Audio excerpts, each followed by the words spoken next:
Welcome everyone. Our first speaker is a distinguished professor and current director of TIFR Mumbai, Professor Jairam Chengalur. He is an expert in radio astronomy. He will tell us about evolution of gas in star-forming galaxies. Thank you so much.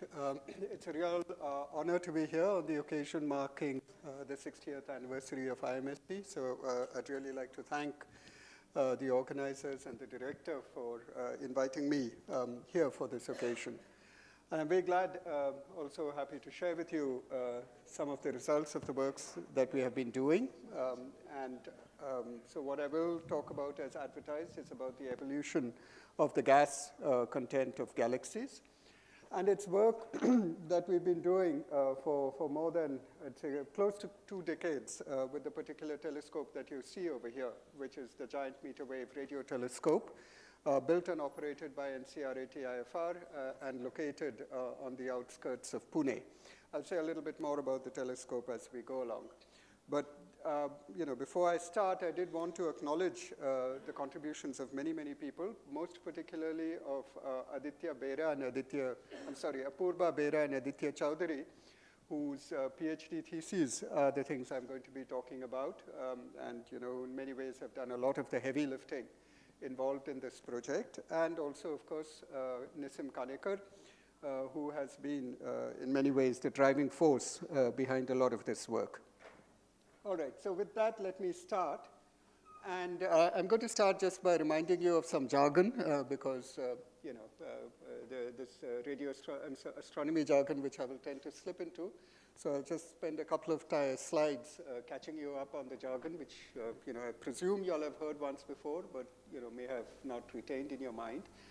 So the first thing I want to remind you of is that light has a finite speed, which we all know, and the consequences of that is that we see distant objects not as they are now, but as they are sometime in the past. So we see the sun as it was 8 minutes ago, the nearest star we see as it was 4.3 years ago, and the kind of galaxies that I'm talking about we see as they were giga years ago.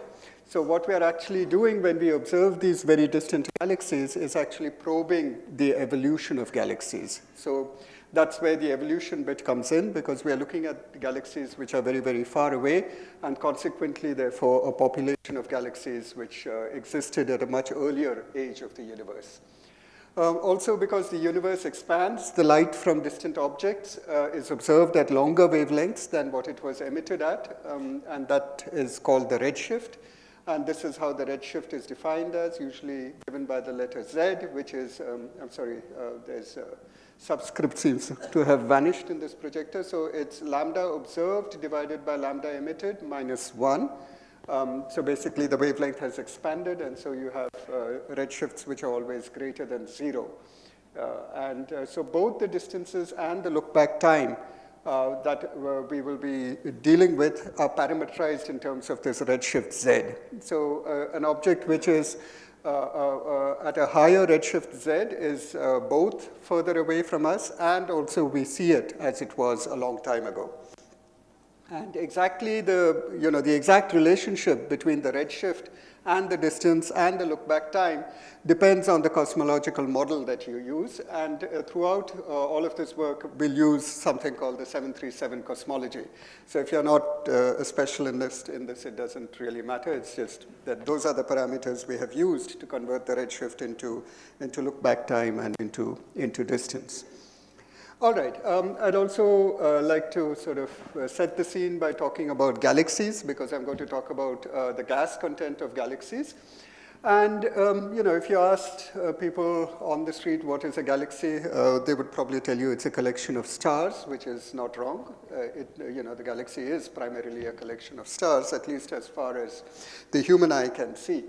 But if you look at it in detail, galaxies actually contain all kinds of other stuff. We know now, all of my superscripts and subscripts have vanished in this mode. I'm sorry about that. So the Milky Way galaxy has about 10 to the 11 stars. The galaxy, however, has many other constituents. It has dark matter, which is the most dominant matter component in galaxies, which we won't talk a whole lot about today.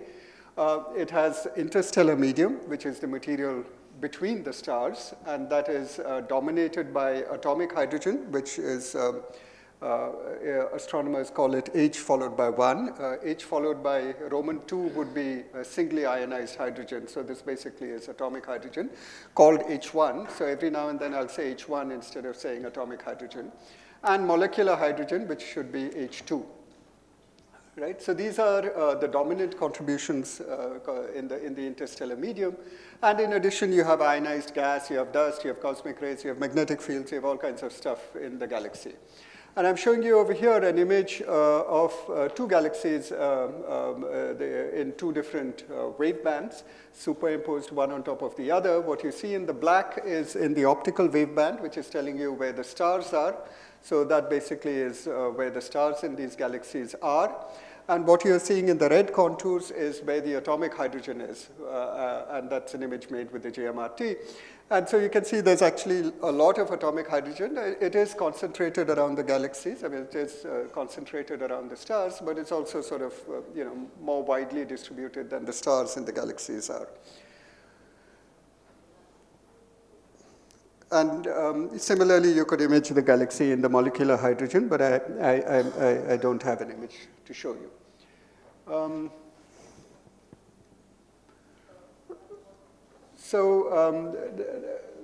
Just continuing on my setting the scene over here, how do these galaxies, these things which consist of stars and gas, etc., form? There are two ideas which are important to bear in mind over here. One of them is that these things form hierarchically, and that's what's being shown in this merger tree over here. And what they're really showing is the merger of the dark matter, because dark matter, as I said, is a dominant component of the galaxy. And what it does is, because of its gravity, it sort of collapses into bound structures, and these bound structures then go on with one another to form bigger and bigger bound structures. So you have, at the very early stage of the universe, you have a lot of small collapsed dark matter halos, and over time they sort of merge to form bigger and bigger things, including the large galaxies that we see around us today. And then you have baryons also, of course, the ordinary stuff, the hydrogen, the helium, and so on and so forth, and that also sort of flows into these dark matter halos. And the baryons typically get accreted into these dark matter halos in one of two ways. One, either it sort of comes in more or less spherically symmetrically and it gets shock heated, and then as the gas cools, it gradually sort of falls into the center of the galaxy and becomes available for star formation. Or you could have these flows along filaments, and these filaments are typically along the large-scale structures surrounding the galaxies. And so you have cold flows which sort of deliver cold gas all the way deep into the center of the galaxies. And for the kind of galaxies that we are going to deal with today, cold flows are an important way in which they sort of acquire baryonic material. All right. Now, I'm still setting the stage. I haven't yet got to the heart of what I want to talk about. So galaxies have gas, and they have collections of stars, of course, but the one comes from the other. The stars form from the gas. And you could ask yourself the question, when did all of this happen? When did the stars start forming in the galaxies? When I look at the universe as a whole, I'm not interested in what happened in one particular galaxy. I'm interested in probing large volumes of the universe and asking, how did the star formation typically happen in our universe? How did it evolve with time? And so that's what this plot over here is showing. It's showing the redshift, which we discussed in the first slide, on the horizontal lower axis, and the look-back time on the vertical axis. And so a redshift of about 1 corresponds to about 8 gigayears ago. And on the vertical axis, they're showing you the average star formation rate in galaxies per unit volume of the universe. And you can see that it does very interesting things. At the very early times in the universe, there's not a whole lot of star formation going on. Somewhere about 10 billion years ago, the star formation really started taking off. And it sort of was flat for a couple of gigayears, and then after that it fell again quite dramatically to fall by more than a factor of 10 at the current epoch. right? So, this era over here at a redshift of about 2 is sort of, where much of the action was actually happening. There was a broad peak in the star formation rate in the universe between redshifts of about 1 and 3, a steep decline at both lower and higher redshifts. And in fact, if you ask the question, the stars that we see around us today, when were they typically formed? About half of the total stellar mass in galaxies was formed at this time, in this redshift interval between about 1 and 3. So that's called the epoch of galaxy assembly or galaxy noon. And so part of the focus of my talk is really trying to understand why, after this epoch of cosmic noon, we begin to see this very sharp decline in the star formation rate.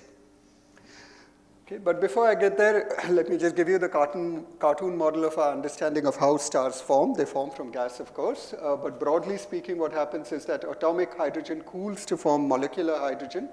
The molecular hydrogen sort of cools further and fragments to form sort of molecular gas cloud complexes, and inside these cloud complexes, there's further sort of gravitational collapse to form stars, right? So this is basically the chain, that you start from hydrogen atomic, you get to molecular hydrogen, further cooling into cloud complexes, and then finally forming stars.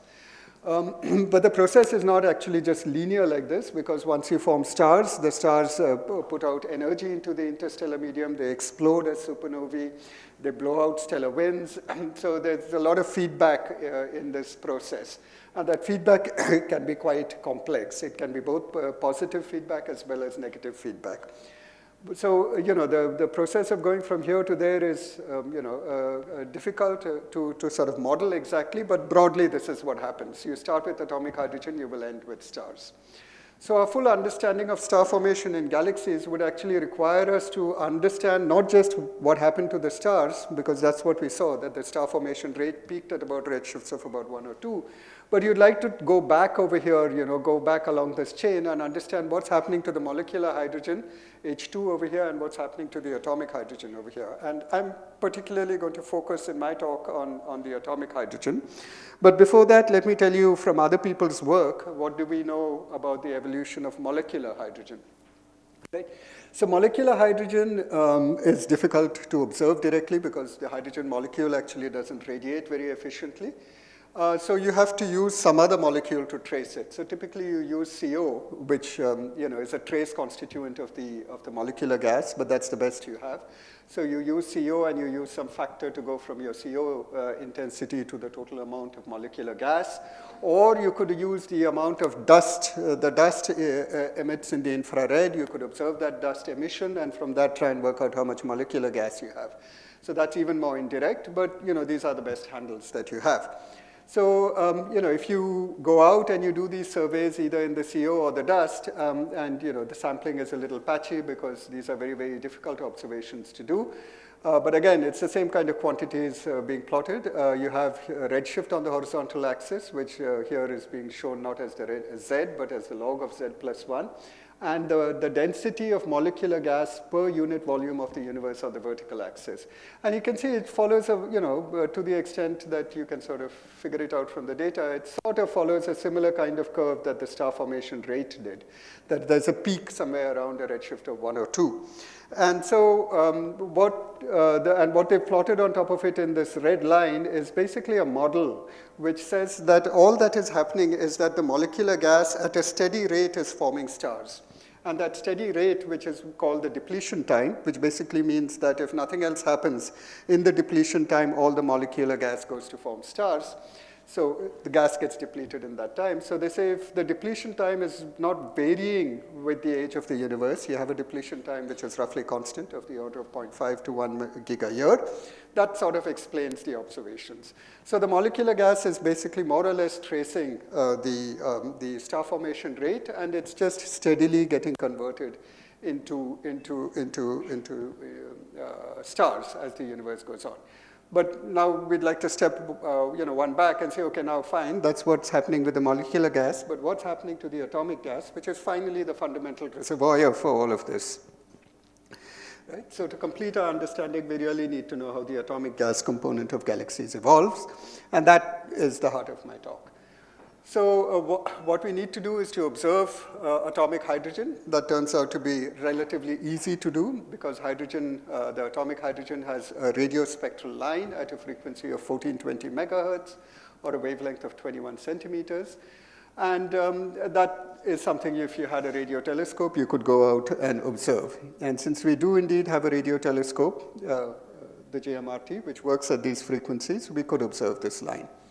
Right, so let me just, I have a few slides on the GMRT, and this is the first where I just wanted to very quickly introduce the instrument to you.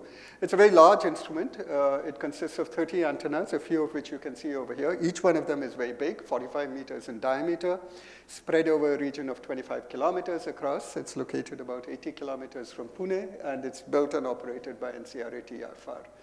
So it's also was commissioned quite some time ago, about 20 years ago, but it's been very recently upgraded to have state-of-the-art instrumentation, and I'll say something about it. And it remains, one of the most sensitive radio telescopes in the world at most of its frequencies of operation. All right.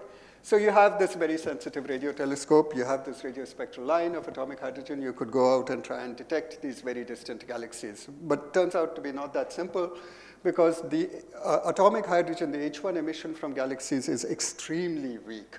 And even if you had a very large telescope like the GMRT, it's extremely difficult to detect it beyond the very, very local universe. And so the largest redshift at which this line has been detected in a single galaxy is about a redshift of 0.36, with some pretty heroic observations using the Very Large Array in the USA. And you can see that's still not a very interesting redshift. You want to be at a redshift of about 1 if you want to get to the interesting stuff.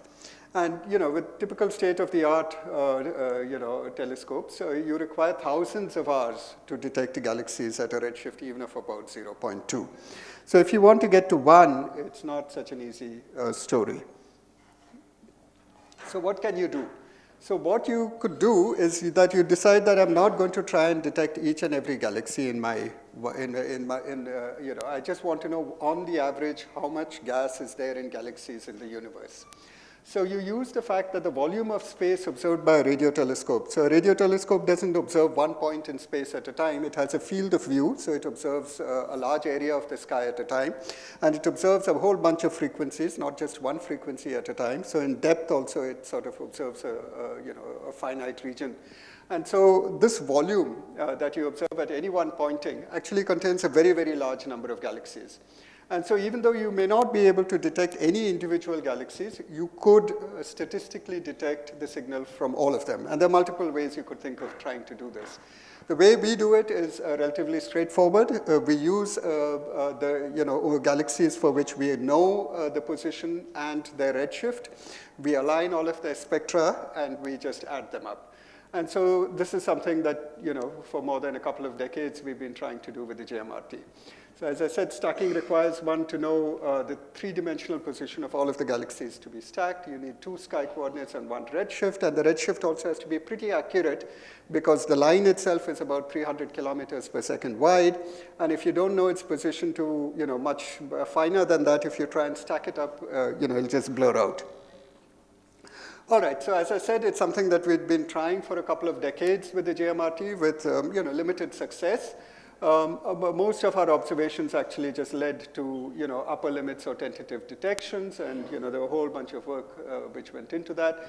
And that's primarily because the observations with the GMRT, the instantaneous volume that you probed was relatively small. The redshift interval that we could probe at any one setting of the instrument was quite small. It was only about 0.03 at a redshift of 0.3. And so since the volume is small, it contains a small number of galaxies. And the galaxy distribution in the universe is such that for every large galaxy, you have a large number of small galaxies. Basically, there are many more small galaxies than large galaxies. So if you have a small volume, it's highly unlikely to contain any large galaxies. You'll only have a bunch of relatively faint galaxies in them. So that signal is also fainter. It becomes really difficult to detect.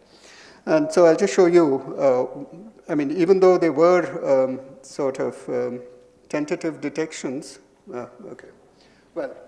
they've decided, I guess presentation has decided to omit that spectrum. I'm sorry about it, but it was noise, so wasn't a whole lot to see. So basically, we just ended up with upper limits, although the upper limits were interesting.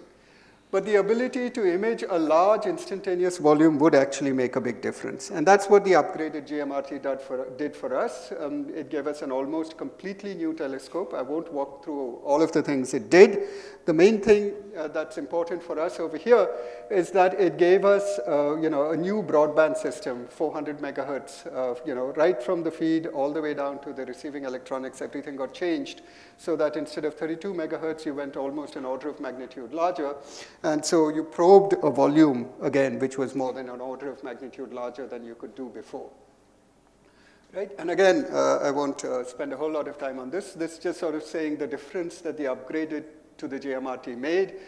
This frequency on the horizontal axis, sensitivity in some units on the vertical axis. The lower the point is, the more sensitive your telescope is. And all kinds of telescopes in the world plotted over there.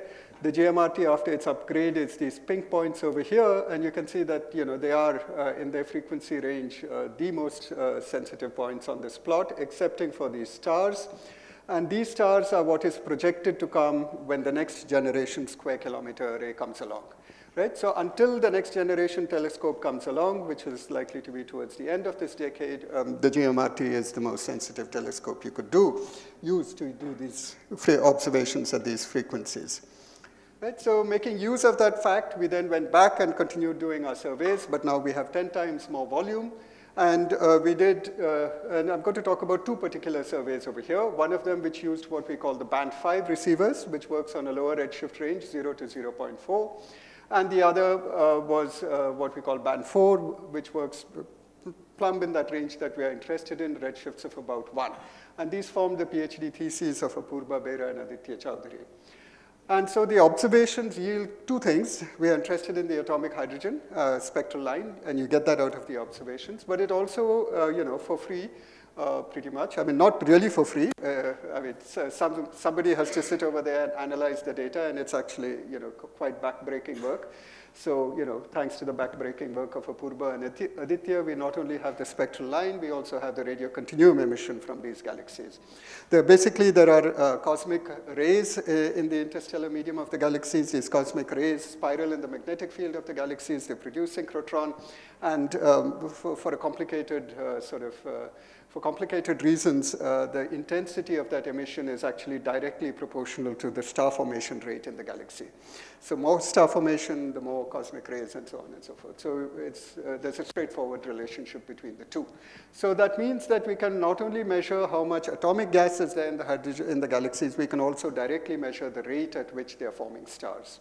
And all of this we do by stacking the galaxies, both the radio continuum and the atomic gas, because the sensitivity is not adequate to detect any single galaxy. All right, so we used the following two fields to do our observations. So basically, we needed fields in which we knew where the galaxies were, both in angle on the sky and depth along the line of sight. And so we used fields which were sort of, had been studied earlier using these optical telescopes in Hawaii by Newman et al. And they had basically done a deep redshift survey called the Deep 2 redshift survey. And it worked very well for us because the survey areas were quite well matched to the GMRT field of view. They had very dense redshift coverage, which meant that you're using your telescope very efficiently. Very good redshift accuracy, so you don't blur out your line when you're stacking things together. You had a lot of ancillary data which allowed you to measure the stellar mass and all sorts of other properties of the galaxy and so on, right? So these people observed a number of fields, and we picked one of these fields called the EGS field to do the survey below a redshift of 0.4, because that was the only field in their survey where they gave you where the locations of these low redshift galaxies. And the remaining fields had actually already been pre-selected to have galaxies only in that redshift range, so we used those for our band 4 observations. So for our lower frequency band 5 observations, higher frequency, I beg your pardon, band 5 observations, we used the EGS, and for the higher redshift, we used band 4. So I'll show you the lower redshift stuff first. So this basically is the EGS field. It's not really very well suited to the GMRT, but nonetheless, it's the best we had. This is the field of view of the GMRT. So you can see it's only galaxies in a small region of the field of view that we were able to use. But nonetheless, it was a big jump compared to what we could do earlier. So we have in that strip over there, which we sort of observed, we had 445 galaxies, which we could, all of which we had confirmed to be star forming, which we could stack together to detect the spectrum. And we made a very clear detection of the H1 emission. And it was the very first, despite decades of trying by us and other people, it's the first time that there was a statistically significant measurement of the H1 content of star-forming galaxies above a redshift of 0.2. And one of the things that we found was the galaxies are extremely gas-rich. So again, I apologize, all my subscripts are gone. This is the hydrogen mass divided by the stellar mass. So, you take the ratio of the hydrogen mass to the stellar mass in galaxies, and you find that the galaxies at this redshift are actually already a factor of 2 times more gas-rich than the galaxies at z is equal to 0.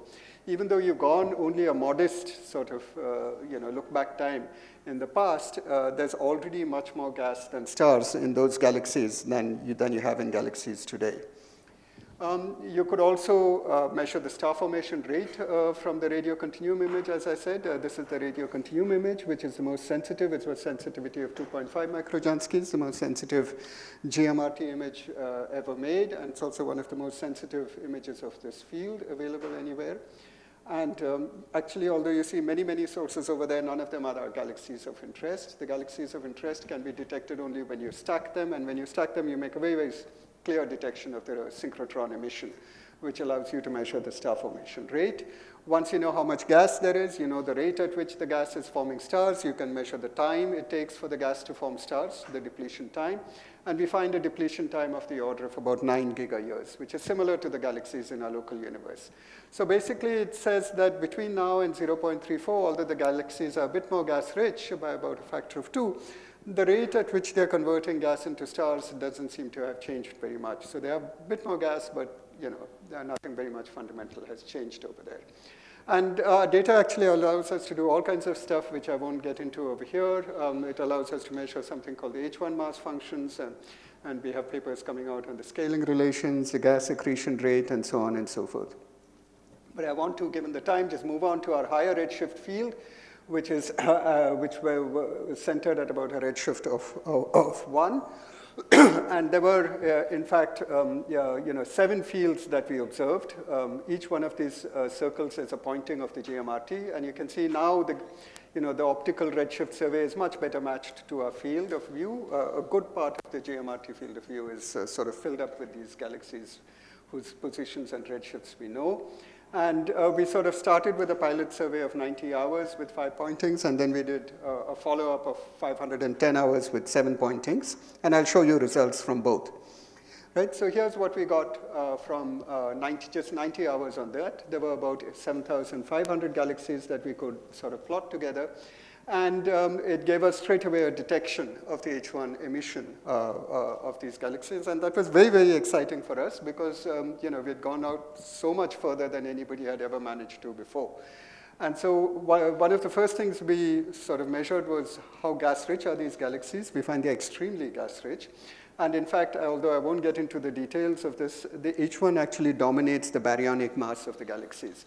If you look at galaxies around us today, the H1 is a fraction, maybe about 30% of 30 to 40% of the total mass of the galaxies. By the time you reach a redshift of 1, it's exactly inverted. The H1 is the thing which actually dominates the mass of the galaxies. And that just is sort of the image of the H1 emission from all of the galaxies stacked together to just show you that we do make an honest-to-God detection over there. Yeah, and now we could ask ourselves the questions, now what's happening to the gas? At what rate is it getting converted into stars? And so that's what I'm showing you in this plots over here. We are working basically with galaxies with a stellar mass greater than about 10 to the 10. And although I won't belabor the details over here, basically these are the galaxies which dominate. If you remember, the star formation rate in the universe sort of went through a peak between 1 and 3 and then started falling again. If you ask which are the galaxies driving that evolution is basically driven by the galaxies over here, which we've put in this gray band. So those are exactly the kind of galaxies that we are trying to probe. And we also could measure the H1 depletion time, that is the rate at which these galaxies are sort of converting their gas into stars. And we can see it's actually for these galaxies with a mass greater than about 10 to the 10 solar masses, it's extremely short. It's only about a giga-year, right? That's 1/10 of the time between now and then. So if you don't do anything, very quickly these galaxies will completely run out of their primary raw material for star formation rate. In fact, we can do something better than that. We can sort of divide our sample into two redshift regimes, two redshift bands, one of which is here. We can ask how much gas is there in the galaxies which lie pretty much in the peak of the cosmic star formation rate, and compare it with the amount of gas in galaxies at the regime at which it's begun to fall already, right? Because we probe that entire regime in our observations. And what we find actually is that even though this interval is relatively small, it's only about a giga-year, we can actually see a very measurable difference between the amount of gas in these galaxies and the amount of gas in those. The H1 mass of the galaxies between these two redshift ranges actually declines by a factor of 3, just over that 1 giga-year. So it's basically telling you that what is happening in this regime over here is that the gas accretion is getting sort of switched off, that there's gas accreting over here at a rate sufficient to keep the star formation rate going at this very rapid pace, but it sort of switches off somewhere around this point, and the gas begins to get gradually consumed up by the star formation, and therefore the star formation declines. So it basically implies that insufficient gas accretion is the cause for the decline in the star formation rate that we see. So that brings me to the end of my talk. So I'll summarize. Thanks to the upgrade of the JMRT, we are now in a position to actually make robust detections of the average gas content of galaxies between a redshift of 0.4 and 1.4. Our surveys have already established that galaxies at intermediate redshift are much, much more gas-rich than at z is equal to 0. In fact, by the time you reach a redshift of 1, the atomic hydrogen dominates the baryonic mass. But the depletion times are very short. This gas is getting consumed very quickly. And we can actually see the effect of insufficient gas accretion driving the decline in the star formation rate. And yes, as I said, there's tons of more stuff coming out from these data sets, so please stay tuned. Thank you. Thank you, Professor Chengalur, for the nice talk. Now, as a token of our appreciation, we would like to give you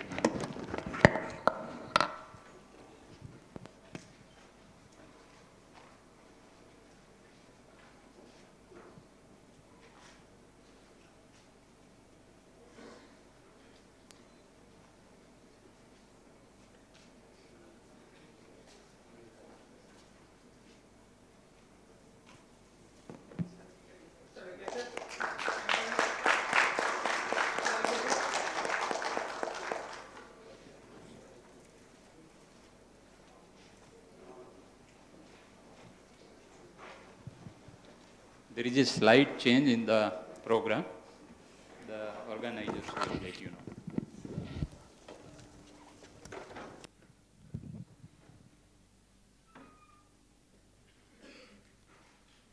know. We are slightly running late. So we had planned something at 3 p.m. So I would like to request our registrar, Mrs. Vinalata, to explain you the surprise event for you. Please. We will have a talk after. A very good afternoon to everybody. As we celebrate IMSc turning 60, we thought it will be very good if we can do something special on this occasion as well. And so we have sort of approached the Department of Post for a special cover on this occasion. And in association and in collaboration with the Department of Post, we are coming out with a special cover celebrating IMSc turning 60. So thank you everybody for being here, and it's always a pleasure to do something special. And we have with us the Postmaster General, who has come here all the way to release this special cover for IMSc. And I have great pleasure in welcoming Postmaster General to IMSc. And he's here to release the special cover for all of us. So I request all of you to give a very big hand to him. He will be releasing the special cover. And then I'm really thankful to him and his team who made it possible in a very short time, actually. We approached them a few days ago only, and they were very kind enough to do all this. Welcome, Mr. Natarajan, sir. Please.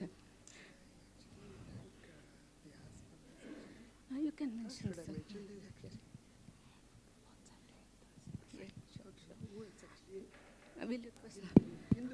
I'll also request Indumati ma'am to just be on stage, please. And can I request Professor Raghavan to come on stage, please? Professor Ravindran, sir, please.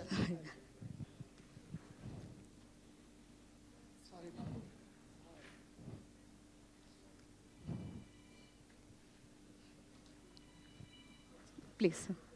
Sir, please.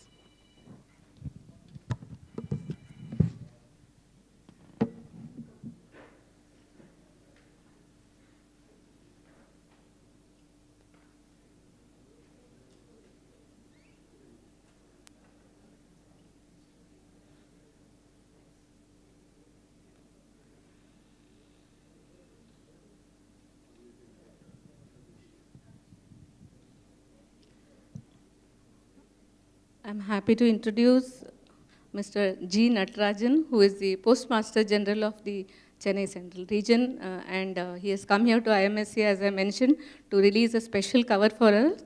Thank you very much, sir, for coming, and welcome to IMSc, sir.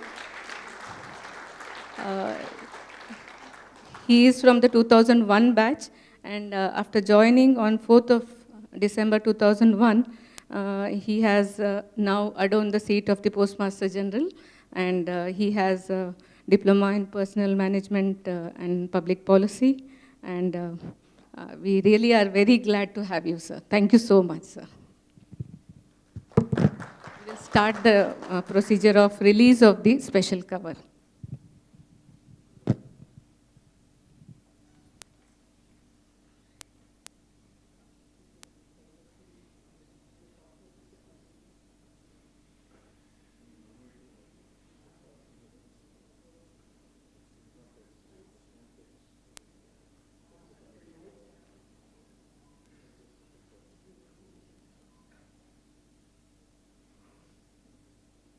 Mr. G. Natarajan will release the special cover and hand it over to our Director, Professor V. Ravindran.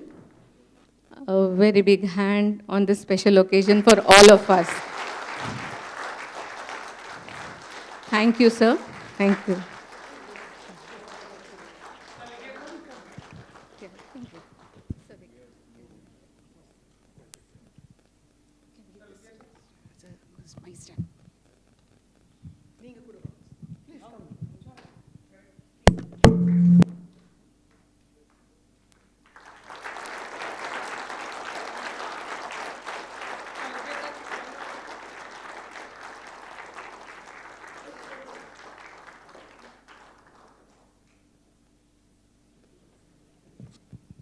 May I request Mr. Natarajan to say a few words, sir?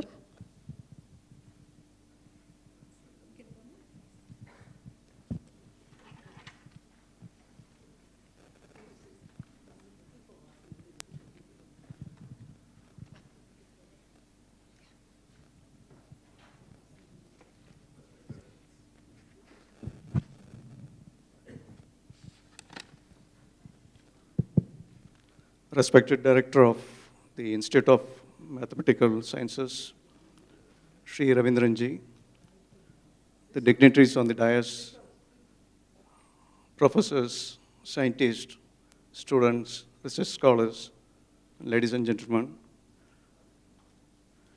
we are very glad to release this special cover on the 60th year of foundation of the Institute of Mathematical Sciences.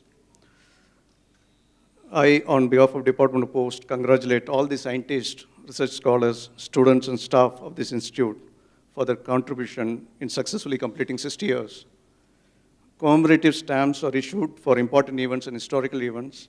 However, the number of stamps approved to release every year is limited, as there is a restriction on the number of stamps that can be released in a particular year. I am sure that this institute will march towards its 75th anniversary, and I am of the view that such an event may live to the release of a commemorative stamp itself. Special covers, on the other hand, are important for philatelists, and these special covers not only mark the importance of the event, but also helps to spread the name and importance of the institute. These covers are collected by philatelists and exhibited by them in philatelic exhibitions, both in India and abroad, thereby spreading the importance of this institute globally. With that, I once again congratulate, on behalf of the Department of Post, all of you for creating and successfully running a wonderful institution. Thank you.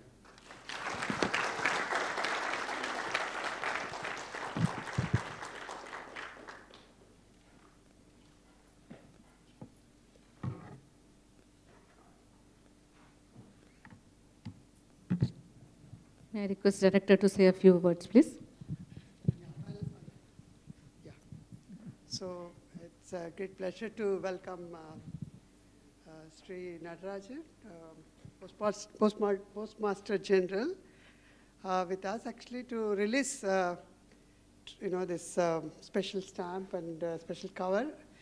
In fact, I must say that when the credit should go to two people. One for the person who actually suggested this, the other one who executed, and also, of course, to the Postmaster General who actually took it so seriously and got it done actually. So the first person who actually, the first person that I said, the idea which came from is from our chairman, Dr. Vyas. So I take this opportunity to thank him for suggesting this to me. Okay, he is a well-wisher of our institute, and he said, one of the, talks, with me, he said it would be a nice idea to have a stamp of this kind, actually. So immediately I told our registrar. Registrar immediately, our registrar is, very serious about everything. So she took it so seriously, immediately reached to the concerned people, and then we could get it done in very short time, thanks to the Postmaster General and the Registrar. So without this idea and our Registrar and this Postmaster General and his team, this would not have happened in a very short time actually. So I'm really happy that it worked out, and let's celebrate this with this actually. Thank you.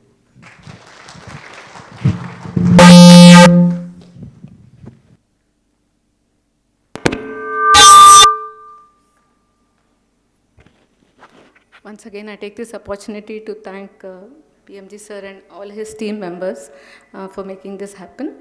And thank you everyone for being part of this celebration. Thank you so much. Sir, on this occasion, I would request Director to just present a small memento to the Postmaster General. We request PMG sir to accept a small token of.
I think what our registrar didn't tell all of you and is in your mind is how do you get that, right?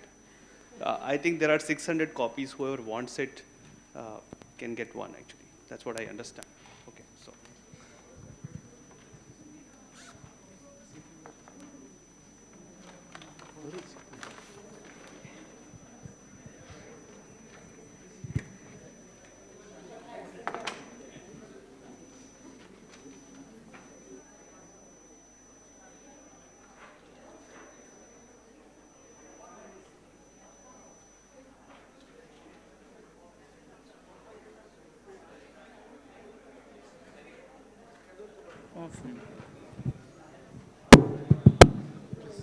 Yeah, let's continue the academic section. The second talk is by Sitendra Kashyap, PDF from IMSc.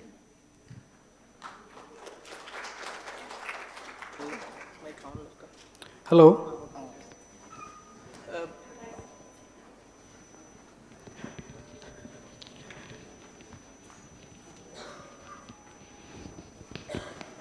Wait.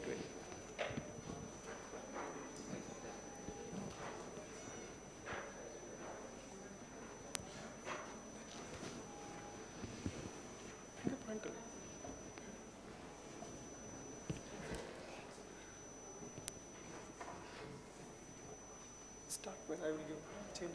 Okay. Yeah. So, good afternoon, everyone. It's my great pleasure to be able to give a talk on such an important occasion in IMSc's history. And I thank Professor Sayanthan for asking me to give a talk.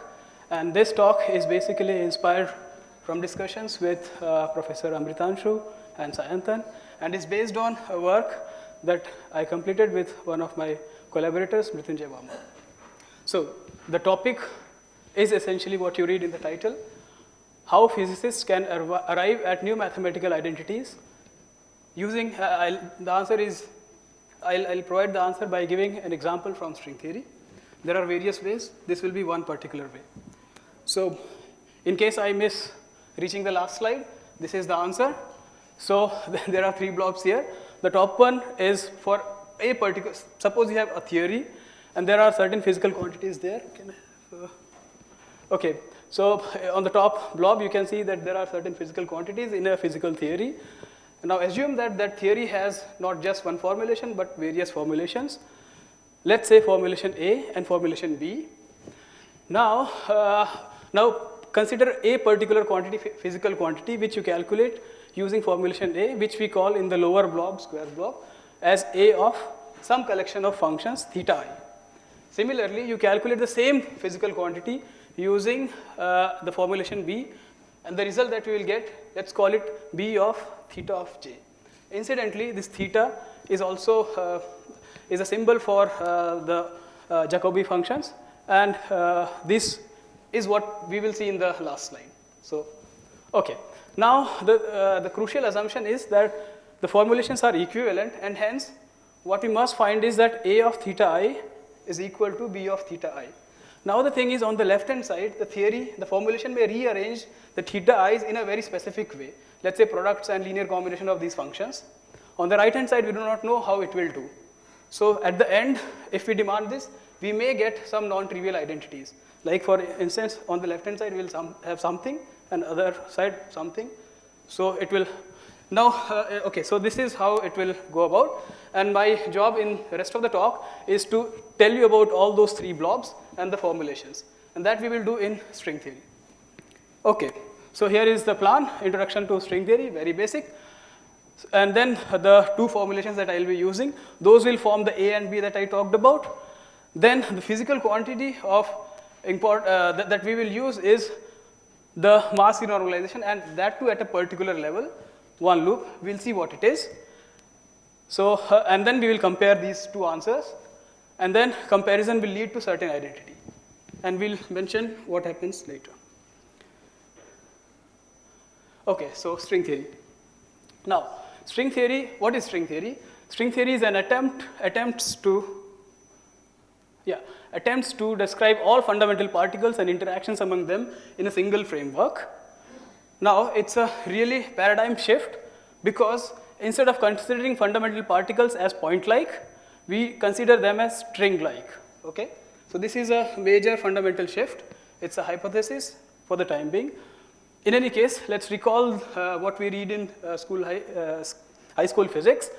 We think of fundamental particles as made out of, they are point-like, but we know that, for instance, if you take molecules, it has substructure, it is made up of atoms. Then atoms are made up of, they are also not point-like. They have substructure, electrons revolving around nucleus. Electrons, so far as we know, it's kind of fundamental. That is, it cannot be broken further, but the nucleus can be in protons and neutrons. We also know that further proton is composed of quarks and gluons bind them, similarly for the neutrons. Now, so this is what is known physics. We aim to go beyond that. Where does this hierarchy, like we keep on breaking apart particles and go even more fundamental. String theory gives the proposal that eventually we will end up with one-dimensional object called strings. Okay, so let's go next. So what does, so let's see what is the basic difference between points and strings. So imagine that this, on the vertical axis, we have time flowing along, and consider point particle, it's a mathematical point, string, which can be open or it can be closed. Let's evolve these three.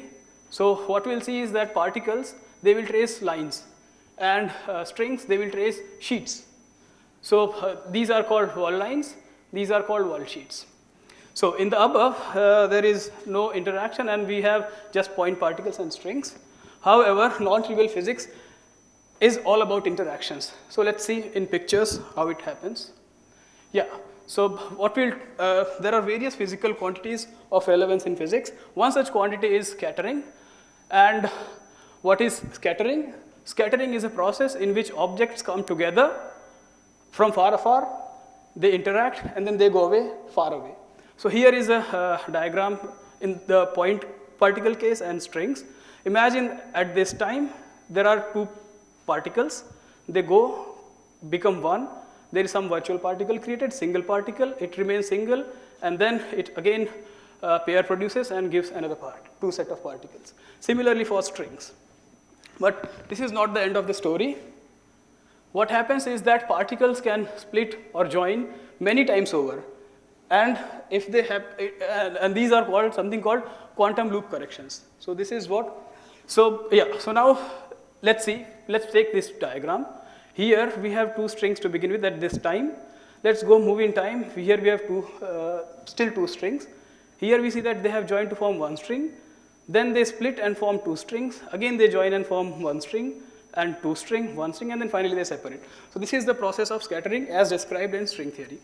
Now, what is the objective? The objective is to take this set of initial strings, how they are vibrating, what is their initial state, given that, and given a set of final states. What is the probability of this configuration of strings to go to this configuration of strings? There can be more than two strings, okay? So that's all. Now we'll put it in mathematical language. So those were all diagrams. Now let's see, those diagrams actually have precise mathematical expressions. Now, for instance, scattering amplitudes are given in terms of, in terms of what is called Polyakov prescription. To say in very brief words, Polyakov prescription gives us a weighted sum over compact topologies, okay? What this means is the following expression. Here A is something called scattering amplitude. It depends on the momenta of the external strings K1 to Kn. Okay, so this is the left hand side. On the right hand side, it is sum over compact topologies. What that means is that we consider, in case of let's say 4 external strings, topologies with 0 handle, 1 handle, 2 handle. Handle means this guy, you have just 2 handles in which you can hold. Okay, so this thing is now clear what it means. Let's go to the weighted part. So this is the exponential and exponential of something. So this guy provides weight for each of these topologies, okay? So here we see that S of phi is something which is called action of fields that live on the on these manifolds, okay? And chi is the Euler character, forget about it for the time being. And then there is another part which is here. So in this guy, let's see, from top diagram, we are going to the bottom diagram. These looks very nice mathematical objects. Here what is happening is that these external strings, we can go to a set of coordinates and we can rescale the matrix in such a way that these just become point, the external strings, okay? So in that way, we have the full amplitude is given in terms of sum of all these different topologies, okay? And here k sigma is the coordinate on the world shape. So this is all about the Polyakov prescription. Now the lowest order term, when we have h equal to 0, this we shall call classical. On top of this, there will be these contributions. These will be suppressed, and yeah, so that's all. So other will be like, one loop will be, for example, this. Okay, so now, I described the theory, the top part. Now let's look at the formulations A and B. In this case, in the case of string theory, there are not just one formula or two formulations. There are in fact three. Oops. Yeah, so there are three standard formulations. The oldest one called Raman-Nebuchois, the next one called Green-Schwarz, and the final one called Pure Spinner. This is where I work, and these are the name of the people who built this. And the person who essentially wrote the action for this is Nathan Berkowitz. Now, they are, I mean, all these formalisms use different ingredients to describe the dynamics of the fundamental string. The fundamental variables in these formulations transform under different representations of the super Poincare group. Suppose we are in flat space-time. So the group is this. These the fundamental variables will transform in different representations, as I will mention. So in what follows, we shall use this guy, the RNS formalism, and this guy, the pure spinor formalism. Okay, so this is the thing. Here we have the formalism, RNS, and pure spinor. Now the fields, as I said, when I showed the Polyakov action, there was this phi. Phi represents collectively all the fields that live on that manifold. Fields are any variables which take value throughout the manifold, okay? So these can be divided into two sectors, matter sector and ghost sector.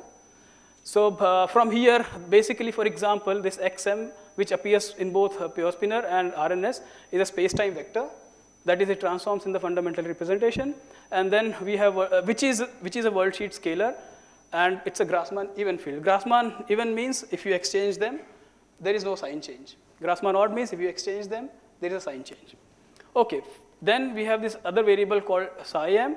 This is a space-time vector, but it's a worldsheet Majorana spinor and is a Grassmann odd field. So just from this, we can see even the ghost sector is different. Here, BC are the standard PC ghosts that appear in bosonic strings, and there is something called beta gamma system. Okay, let's not go into the detail of these. The whole point from here is that these formulations are written in terms of different mathematical objects. Okay? Yeah. So I hope that the above list is sufficient to see that these formalisms cannot be trivially mapped to each other. In fact, a rigorous mathematical proof is still not available. Okay, that these are essentially mathematically equivalent. Okay, but they have been shown to be equivalent by many tests. So pure spinor was introduced in year 2000. So 21.5 years of its existence. There has been nothing against that these are not equivalent. Okay. Okay. So now, what is the advantage of having multiple formalisms? First, advantage is that if a feature is difficult to describe in a particular theory, in a particular formalism, it can become simpler in other formalism. For instance, the pure spinor formalism, which is just 21 years old, and RNS, which is around maybe 40 years old. So that has been able to calculate all the string amplitudes computed in RNS formalism, and in fact, it has superseded RNS formalism in this particular aspect.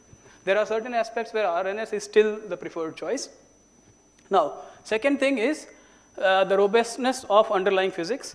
This means no matter what language, that is, for instance, what kind of mathematics you use, one lands up with same physics.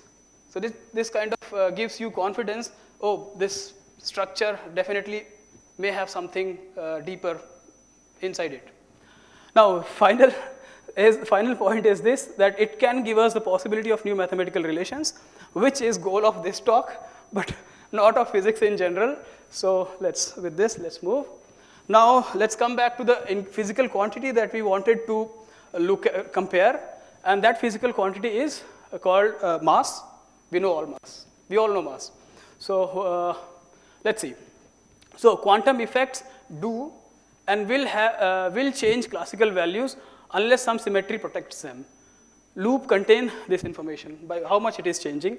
Remember, I said by classical I mean 0 handles. So this guy is classical. This is first quantum correction. This is second quantum correction, and so on and so forth. Now, as I said, any quantity will change under quantum corrections. So same is true for mass of a string.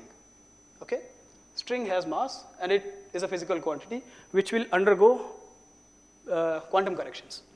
So now, the information, this effect is physical and will not depend on what formalism we use, RNS or pure spinor or even Green-Schwarz. Now, 2-point string amplitude contain the information about mass.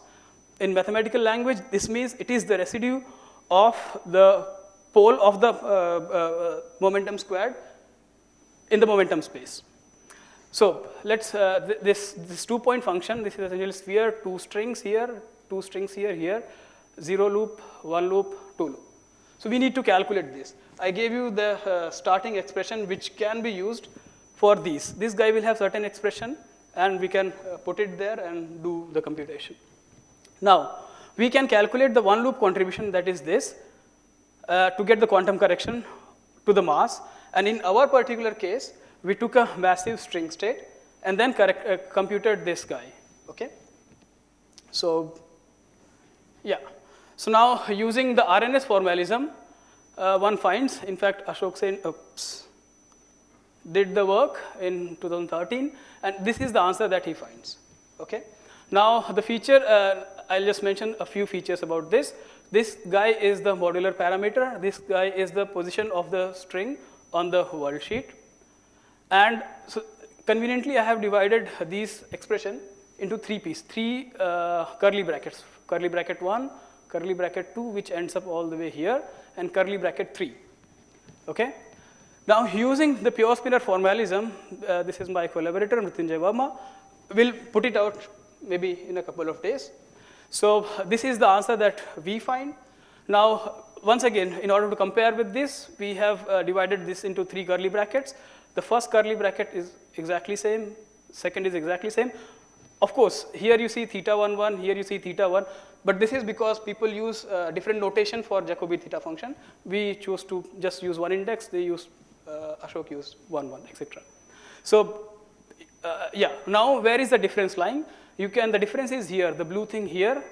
You see an eta to the 8 here, okay? Now, what does that mean? If these are equal, what does that mean? That essentially means that this blue line, this must be a constant, okay? So, comparing these 2 results, we must conclude that the terms in blue must be a non-zero constant. And hence, we arrive at, yeah, so we arrive at this guy, this is -4. When we set it equal to some constant, it will become theta 1, 1 raised to 4. So this is what we get, where this Kronecker delta means something, okay? Let's not go into the details of it. But now, this was a sample calculation, and the above identity is already known in mathematical literature, okay? These are called Riemann identities. Sen used these to simplify his answer to what we got in the pure spinor formalism, which means his raw answer was in this form. He used Riemann theta identities to come to this form. Now, our formalism, or the formalism in which we work, directly gives us this answer. Okay? So, yeah, so now as I said, so this particular Riemann identity is already known. Now, calculating, so this, remember, this is just 2-point function on torus, but there is no limit to what you can calculate. You can calculate 4-point-1 loop, 6-point n loop, n-point-1 loop, let's say, or you can go higher in genus, 2 loops, and so on and so forth. So what will happen is, if you use the RNS formalism, you will get this is something called spin structures. So you will get sum over spin structures, but somehow, magically, the pure spinor formalism already knows how to sum over spin structures. So what you can do is, suppose the Riemann identities are not known. So using RNS, you will be just stuck here. You do not know how to proceed further. You cannot simplify the answer further. But pure spin, if you use pure spinor, you will directly arrive at the answer, even for those complicated amplitudes. Okay? Yeah, so this is my final 2 points. So calculating higher point amplitudes at one loop and higher loops, we shall potentially arrive, notice the word arrive at some non-trivial identities unknown in mathematics literature. But the point is, this is not a mathematical proof. It is like inspiration that, okay, go look at this relation. Maybe it's mathematical identity. Of course, the point is, we shall leave it to our mathematics friends to prove them mathematically and help us advance further. Why? Because that will prove that the formulations are really equivalent if you can really prove it. As I said, there is no proof for equivalence of these two formalism, mathematical equivalence. So all we rely is we calculate certain quantities and match. And if we calculate another, let's say we have calculated n such quantities and n plus 1th we calculate, if they match, then we have more confidence in our theory. Okay? So far, let's say 22 years, this has been the story. So yeah, maybe our mathematician friends, if we arrive at some identities which we cannot prove, they can help us prove. With this, I'd like to end. Thank you.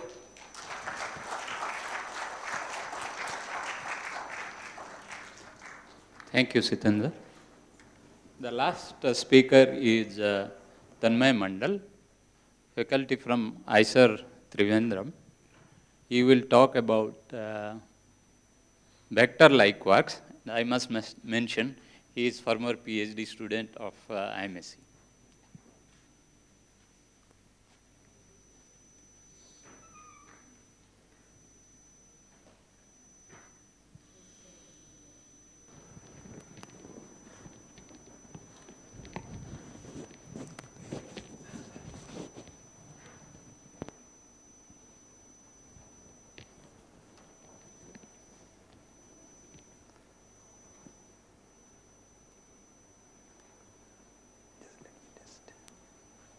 To go back?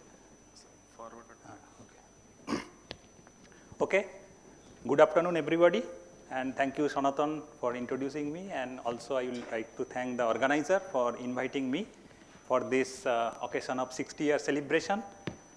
And as he already mentioned, I was ex-student of IMSc. So I was here during this 2007 to 2013. I was an integrated PhD student here, and this is like after almost 8 years, I'm again here, and it makes me sort of nostalgic being here. So, but since time is short, let me start with the talk. So, today the topic of my talk is Mind the Gap, Unconventional Searches for Vector-like Quarks. So, there is one reason why I choose this topic, vector-like quarks, because that was my PhD topic, this vector-like quark, phenomenology of vector-like quark in context of LHC experiment.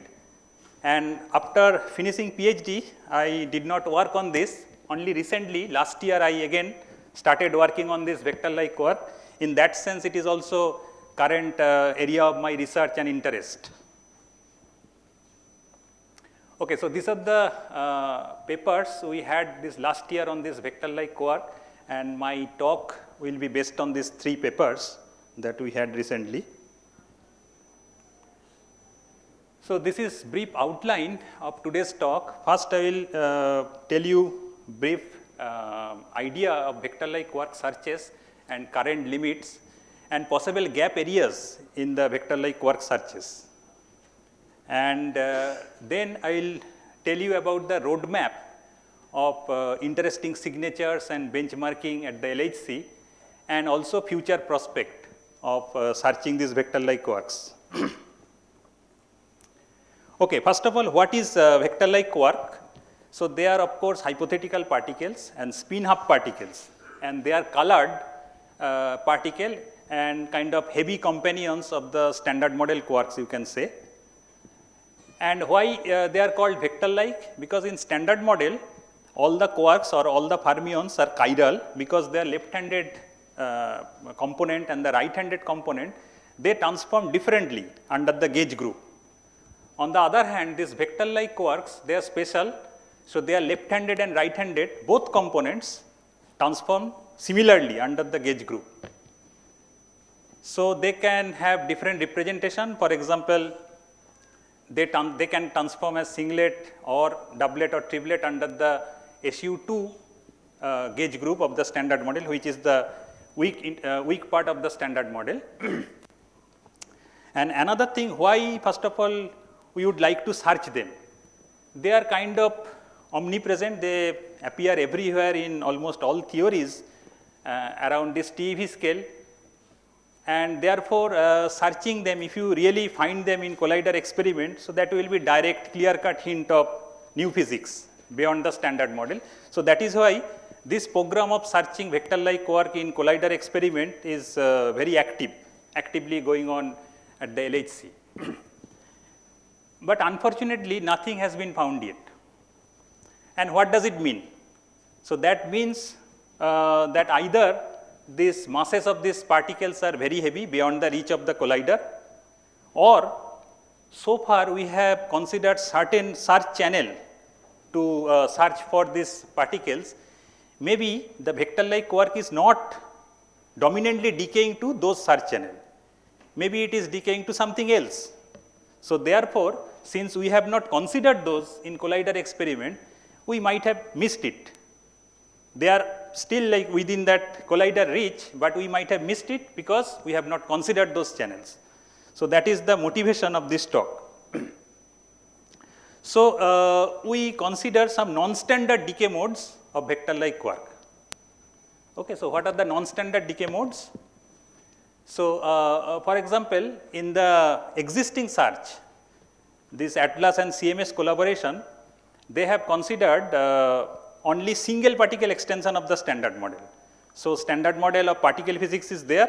So in the particle spectrum, they have added by hand a vector-like quark. And that is the minimal approach. That is like Occam-Razor principle. You start with minimal approach and then you try to search for these signatures. Now since nothing has been found, so minimal approach may not work. So what we have done, we have added one more particle along with that vector-like quark. So one more scalar we have added here, and this vector-like quark can decay to standard model quark and this new scalar phi. So that is the new interaction in the non-minimal setup we have added here. And of course, it is not just by hand addition. So it is kind of bottom-up approach that we are considering, but there are of course top-down approaches or motivation where this vector-like quark and this scalar, they are present together. And then that motivates this particular decay modes. Okay. Now how, so you can get the interaction of this vector-like quark and with the different particles. So the formalism that I am showing, don't worry about all these equations, but the basic idea is that this capital T is our vector-like quark and the small t is our standard model quark or the top quark. So this vector-like quark will mix with that standard model quark, and through the mixing, it will have different decay modes. So for example, if the vector-like quark mixes with this top quark, third generation quark, it will decay to bottom and W boson and Z top and Higgs top. So these three decay modes are there, and one important feature of that vector-like quark is that it will have flavor changing decay, which is missing for the chiral quarks that is present in the standard model. Standard model quark, they are chiral. For chiral, tree level flavor changing decay are not there. So that is one unique signature of vector-like quark. Let's move on. So this is like how you diagonalize that mass matrix in the previous slide I showed, and you can get the eigenvalues of this matrix, and they are nothing but the masses of that standard model quark and that new particle companion. And you get the necessary interactions for your further calculations, like interactions with Higgs boson, interactions with W and Z boson. And here, since that new scalar I have added, so two more couplings we have added here, lambda A and lambda B, shown in red. So these are the existing LHC searches, in the sense that this vector-like quark, if it is in singlet representation or doublet representation, they will have specific proportion of their branching ratios. Like for example, here this T, if it is in singlet representation, it can decay to this WV mode with 50% probability. And that ZT and Higgs T, these two modes, 25 each. So total like 100%, 50, 25, 25. Now with this just single particle extension, if it is like singlet vector-like quark from the pair production, the current limit is about 1.3 tera electron volt. And if you have like assumption that it is decaying exclusively to that ZT mode, 100% branching ratio, then the limit is highest 1.6 tera electron volt. So limit is quite high.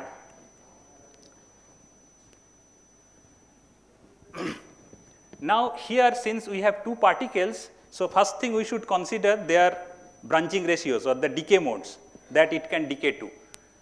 So these three lines you can see here, these are the standard or conventional decay mode that so far people have considered. Now we have added this new decay mode and this mode, yellow line here, and you see the corresponding probability is very high, almost close to 1. Of course, that will depend on that parameter choice. So the point is that there is a large parameter space where you can realize this new decay mode to be quite high. So that is very important.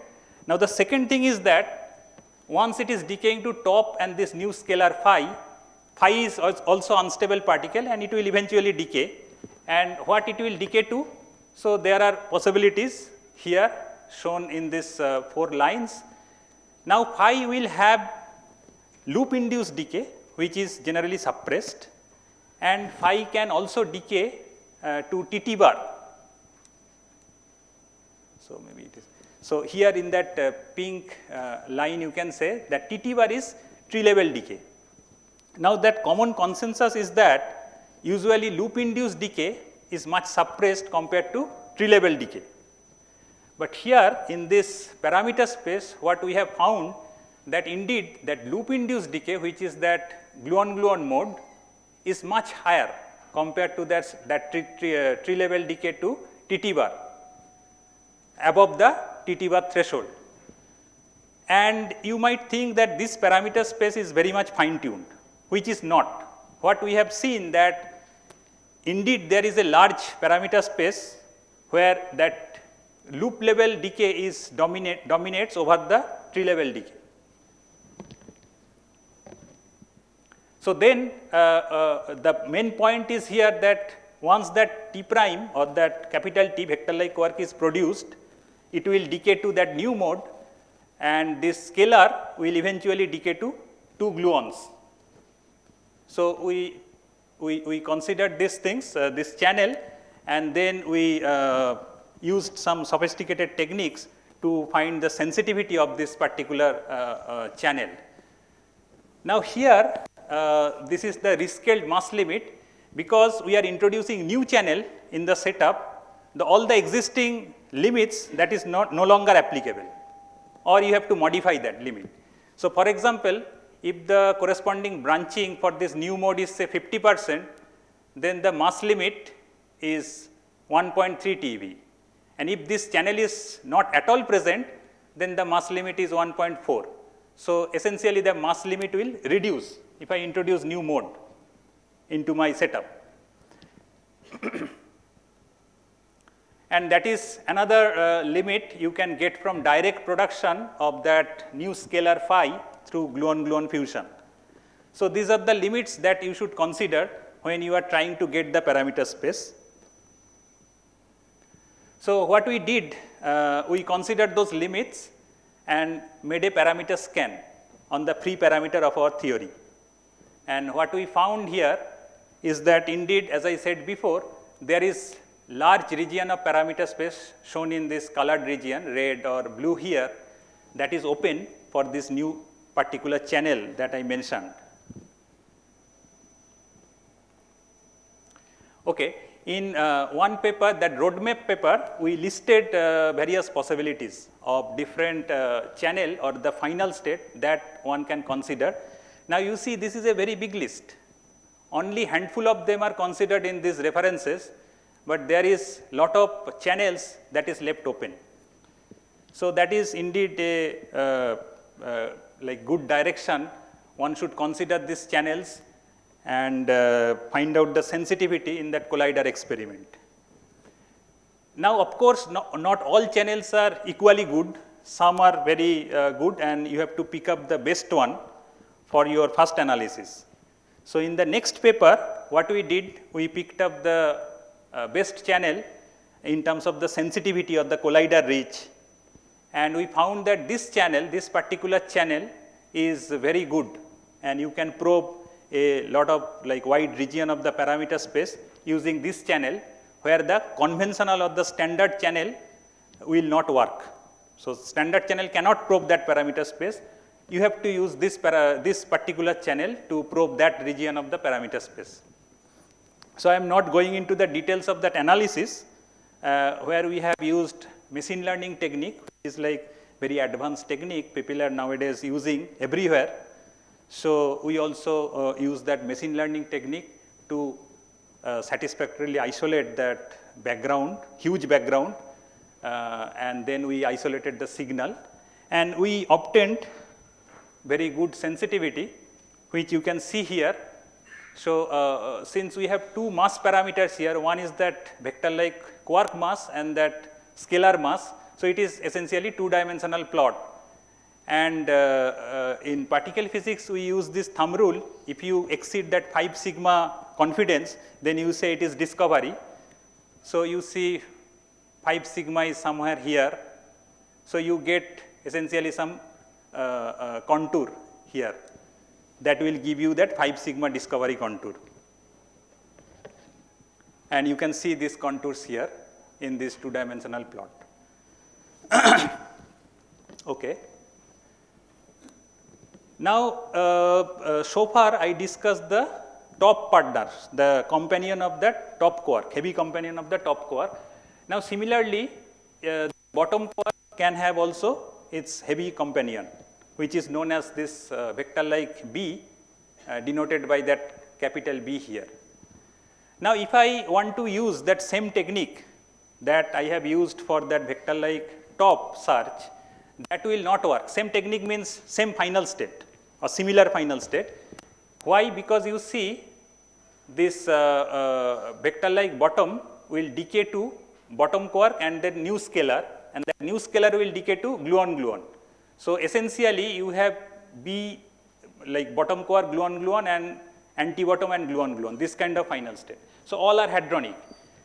The large hadron collider, that machine is basically PP collider, where you have like total mesh. So if you have all hadronic final state, you cannot isolate this particular signal. So what we did, we considered some kind of asymmetric final state. So where the one vector-like B is decaying to this mode, the other one is decaying to conventional mode. So it is kind of interplay between that conventional and unconventional modes. And that was also very challenging in terms of background reduction, and we took that challenge, and finally we obtained at least some amount of sensitivity, particularly for this channel. And you can see this sensitivity plot here, where you can reach that 5 sigma confidence, and that region you can discover in the future experiment. Okay, so this is the final plot where you can, like the region of the parameter space that you can probe with that 5 sigma confidence limit. And if within this parameter space nothing has been found in future, then at most what you can do, you can exclude the parameter space if nothing has been found. And the thumb rule that we use for exclusion is the 2 sigma confidence limit. Of course, that region should be bigger than the 5 sigma because you can exclude more than the region you can discover. So this is the region you can discover in that future LHC experiment, and this is the region that you can exclude in this future LHC experiment. Okay, so as I discussed already that we have introduced new channel which you can use to search for this vector-like quark. And here we have introduced, of course, non-minimal model, where one quark is there, new quark is there, and addition to that, you have another scalar. And this kind of models are like common in many like top-down approaches, like composite Higgs model or extra-dimensional model. So if something is found in this particular channel, that will also tell us more about the fundamental theories. So that is another good thing. If you really find this particular channel, then it can tell us more about the fundamental theory. And another important point that I already mentioned, that common consensus is that loop-induced decay of phi is generally suppressed over the tree-level decay of phi. But here we found that large region of parameter space is open for that new channel, where you have this loop-induced decay much more bigger than the tree-level decay. And using this pair production channel, we found that sensitivity. But I showed that big table where there are a lot of options available, like pair production, single production, many possibilities are there. So these are like all are very important. Kind of it can act as kind of complementary search to that existing thing. So here I end my talk. So thank you for your attention.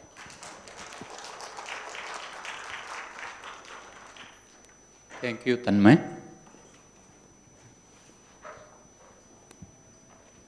We would like to give you a moment.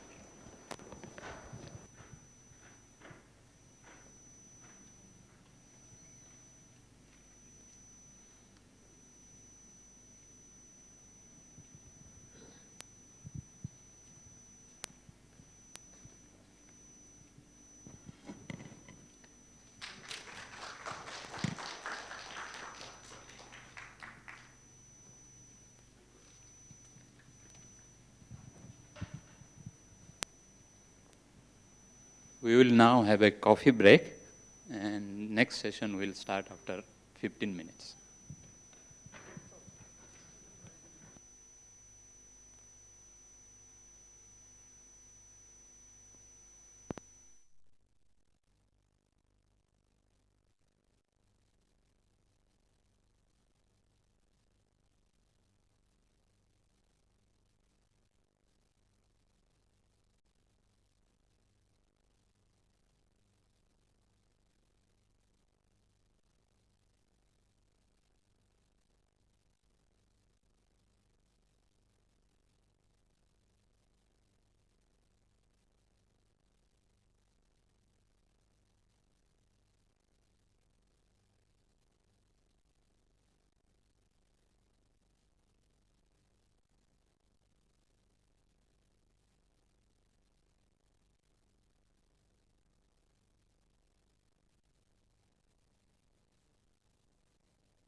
My pleasure to chair this session. Welcome you all.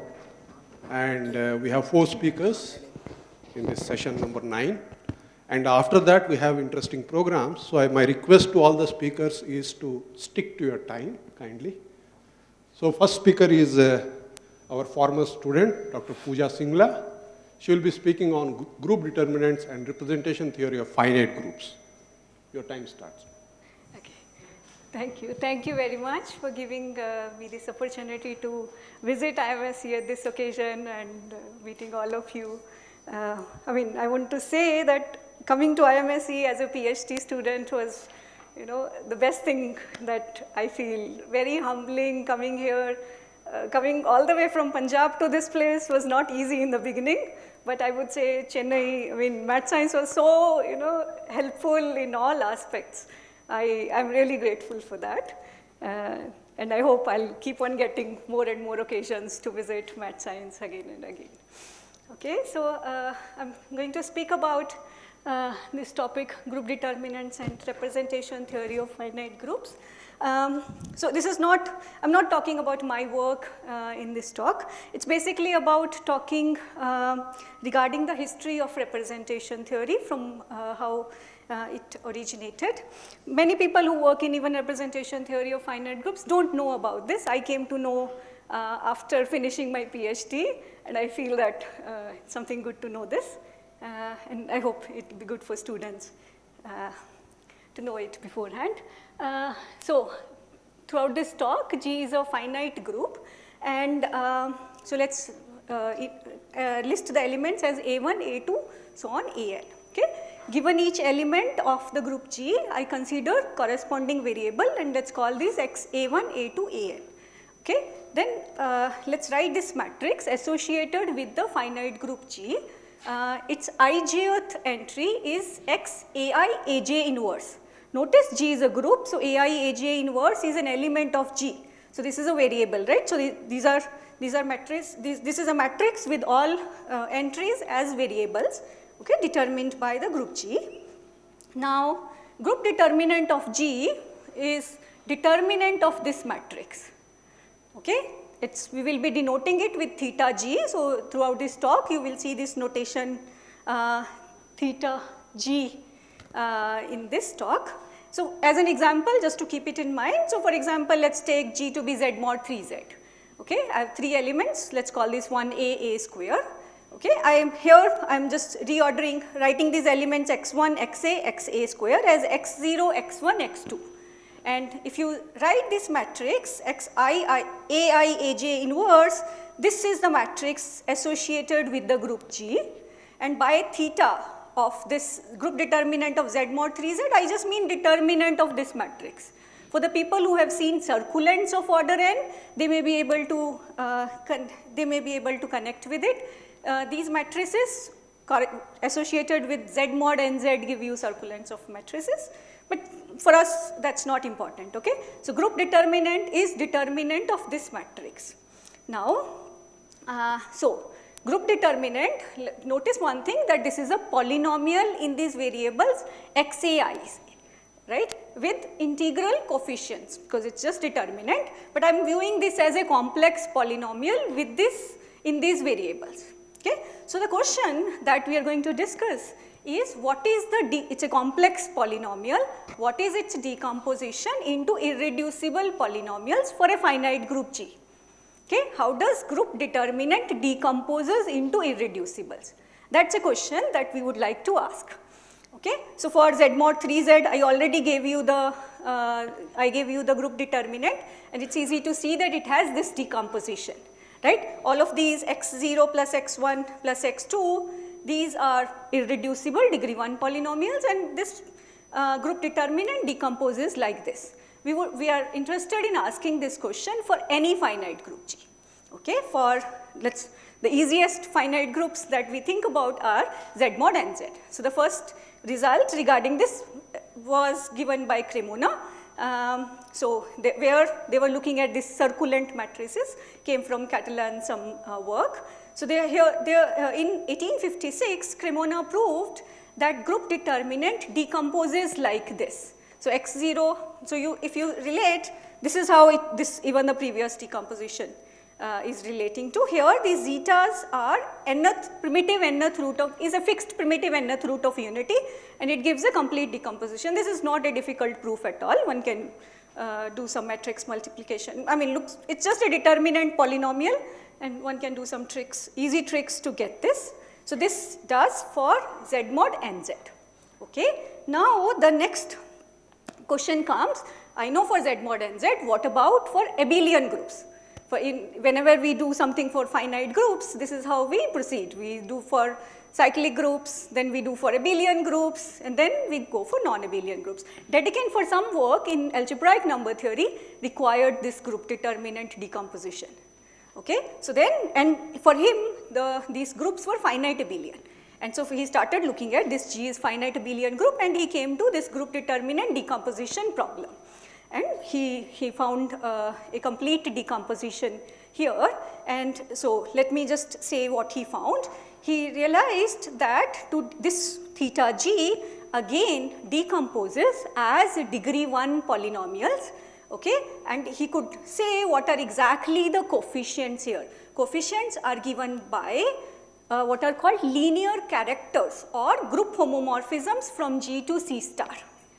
Okay, so if you see the coefficients, he explicitly gave the coefficients, and all of these are distinct polynomials. So basically when he looked at these, he observed that group determinant for abelian, finite abelian group decomposes as degree 1 polynomials, and all of these are distinct. So these have power also 1. Okay, so this naturally led him to ask whether this will always be the situation for any finite group. Okay, now are factors always linear? Are factors always distinct? These were the natural questions that came to his mind.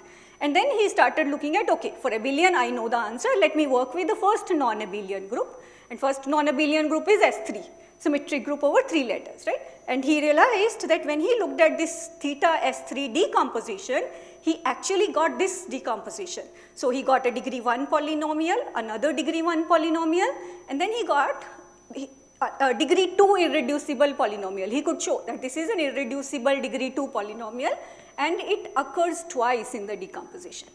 So that is something different from the abelian group case. And he also worked out quaternions case, and there also he got some higher degree polynomials with higher multiplicity, and he became curious. He didn't know how to go about it. Okay, but the question that his underlying question was, for a general finite group G, what are the irreducible constituents of theta G? What are the degrees? What are their powers? Questions like that. So he asked his student Frobenius to think about this question.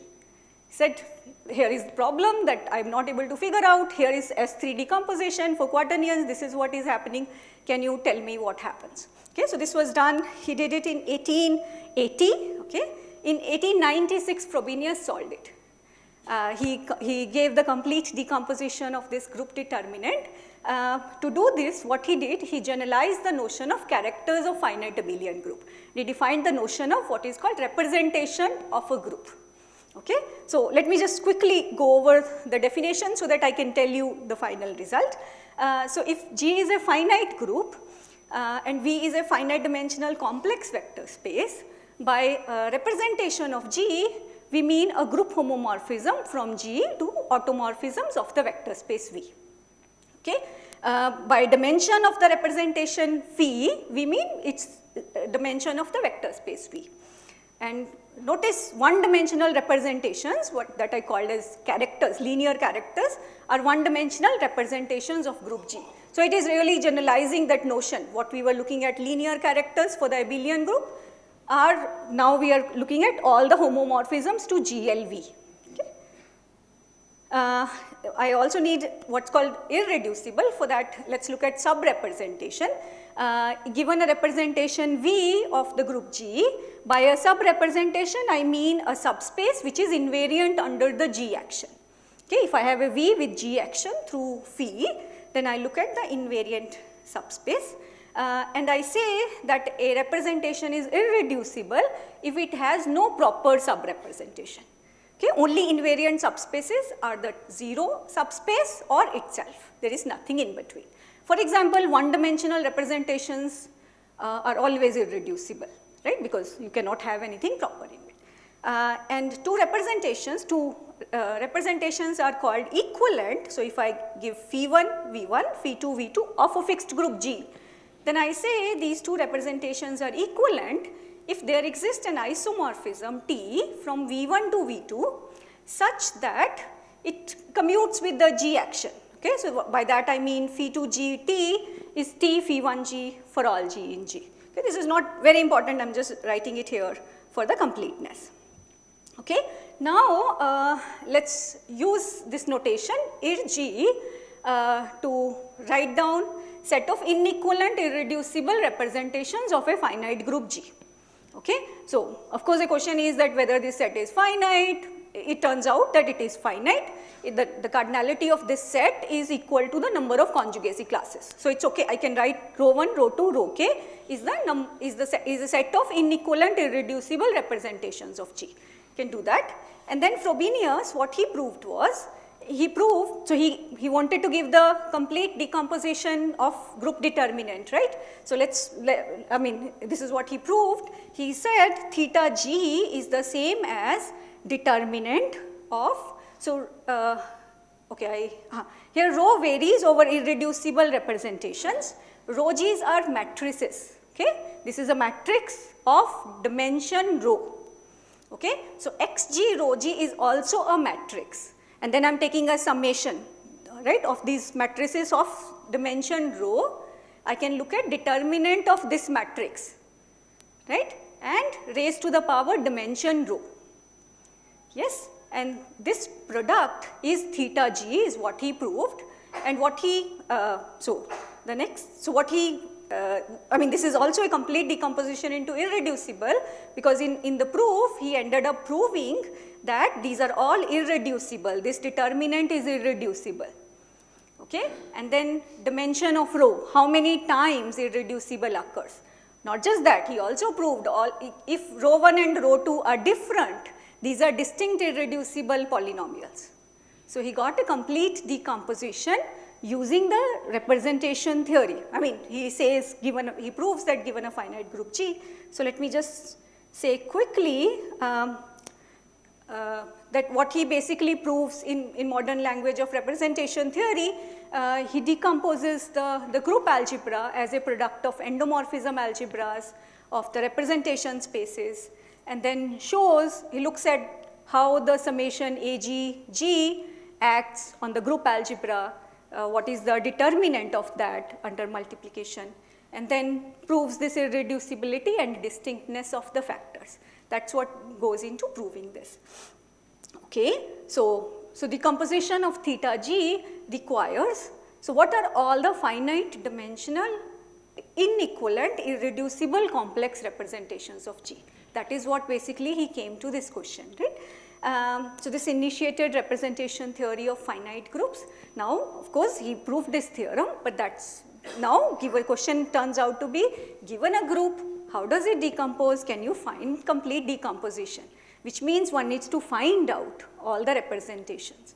Okay, so I should say that this is a problem that still is not done. Many times I have talked to people, they say, oh, these are only finite groups, we should know everything about groups, so we should know all the representations of finite groups. That's not true, we still don't know representations of all finite groups.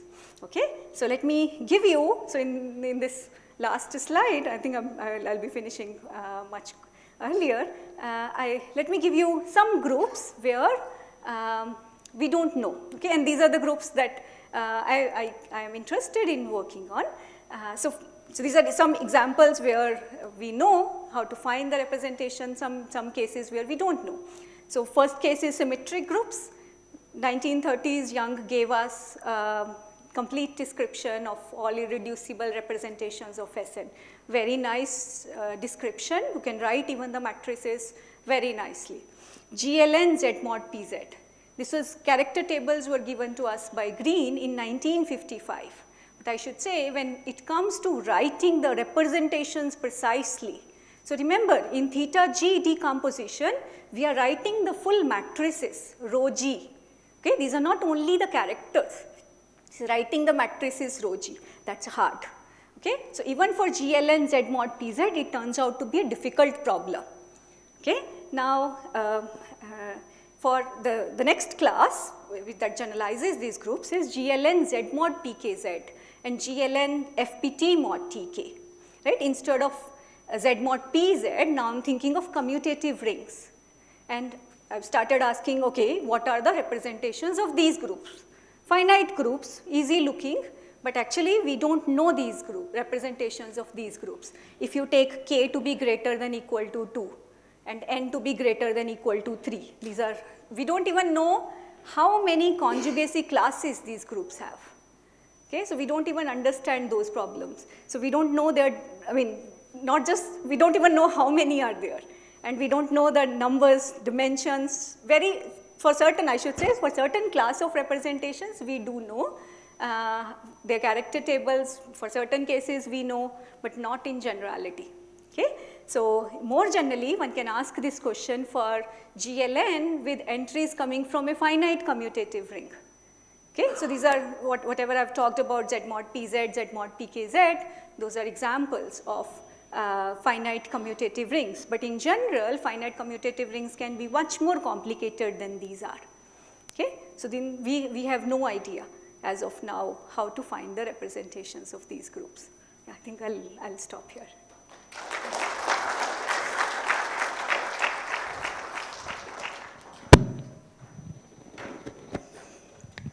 Thank you, Pooja.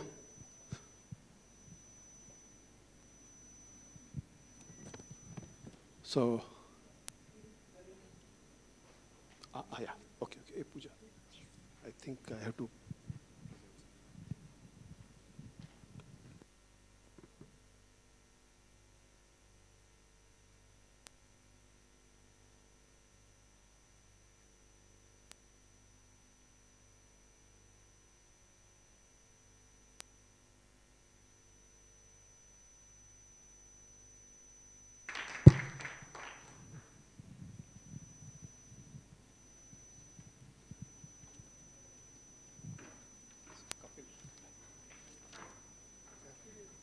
Next speaker.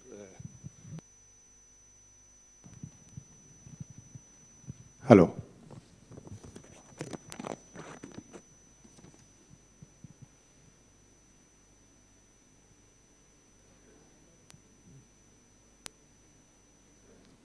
ഇതില്ല Kapil പരാഞ്ച്.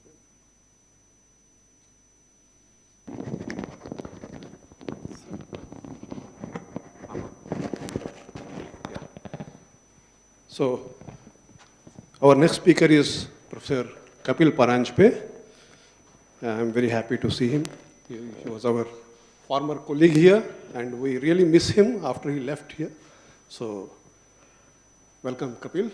And he will be speaking on cycles in Chennai. Very interesting topic. Please, you have half an hour. So first of all, let me thank the organizers for inviting me to this 60-year celebration, and also for choosing the day which is actually happens to be the birthday of Mat Science. Mat Science was, as Sudeshna has already said, Mat Science was in many ways the second formative institute for both of us, TIFR being the first. And so as they say, first you are a graduate student and you learn a lot from others. And in the second stage, you teach others. And in the third, you do research with others who are your graduate students. And then now we are in the third stage where we are teaching undergraduates. So it's an experience. And so, yeah, before, though the title is Cycles in Chennai, it's not really about cycling. Even though as it happened, when we were in Chennai, we used to, in those days, cycle. Almost all the people I'm going to talk about used to actually come to the institute by cycle. But the talk is not about cycling. So I thought, since this is an occasion to talk about the work which was done in IMSc in a certain seminar, so I want to explain some work which was done with graduate students and postdocs at Chennai And so let me start.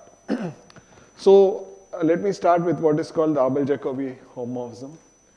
So the fundamental theorem of algebra says that if you take a meromorphic function on the Riemann sphere, then it has the same number of zeros as it has poles. Of course, there's always this caveat that you are supposed to count the number of zeros and poles properly, which I will ignore.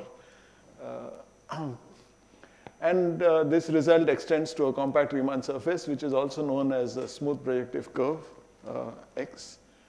And the question is there a converse, right? So that is the question which was in some sense posed to Abel and Jacobi, or they posed it to themselves. And in other words, given a finite collection of points, pi, on a compact Riemann surface, so I had thought that I'll use my own laptop, in which case I would have drawn a Riemann surface, but by now you have seen the talk by string theorists, and they have already introduced what is a compact Riemann surface to you, so I don't need to do that. Given a collection of points on a compact Riemann surface, and with associated integers ni such that sigma ni is 0, is there a meromorphic function with exactly these zeros for ni bigger than 0? So ni is the order of the 0, and when ni is negative, then it's the order of the pole, or minus ni is actually the order of the pole. Okay, so the question which we are asking ourselves is, when can we say that there is such a function? And this was answered by Abel and Jacobi.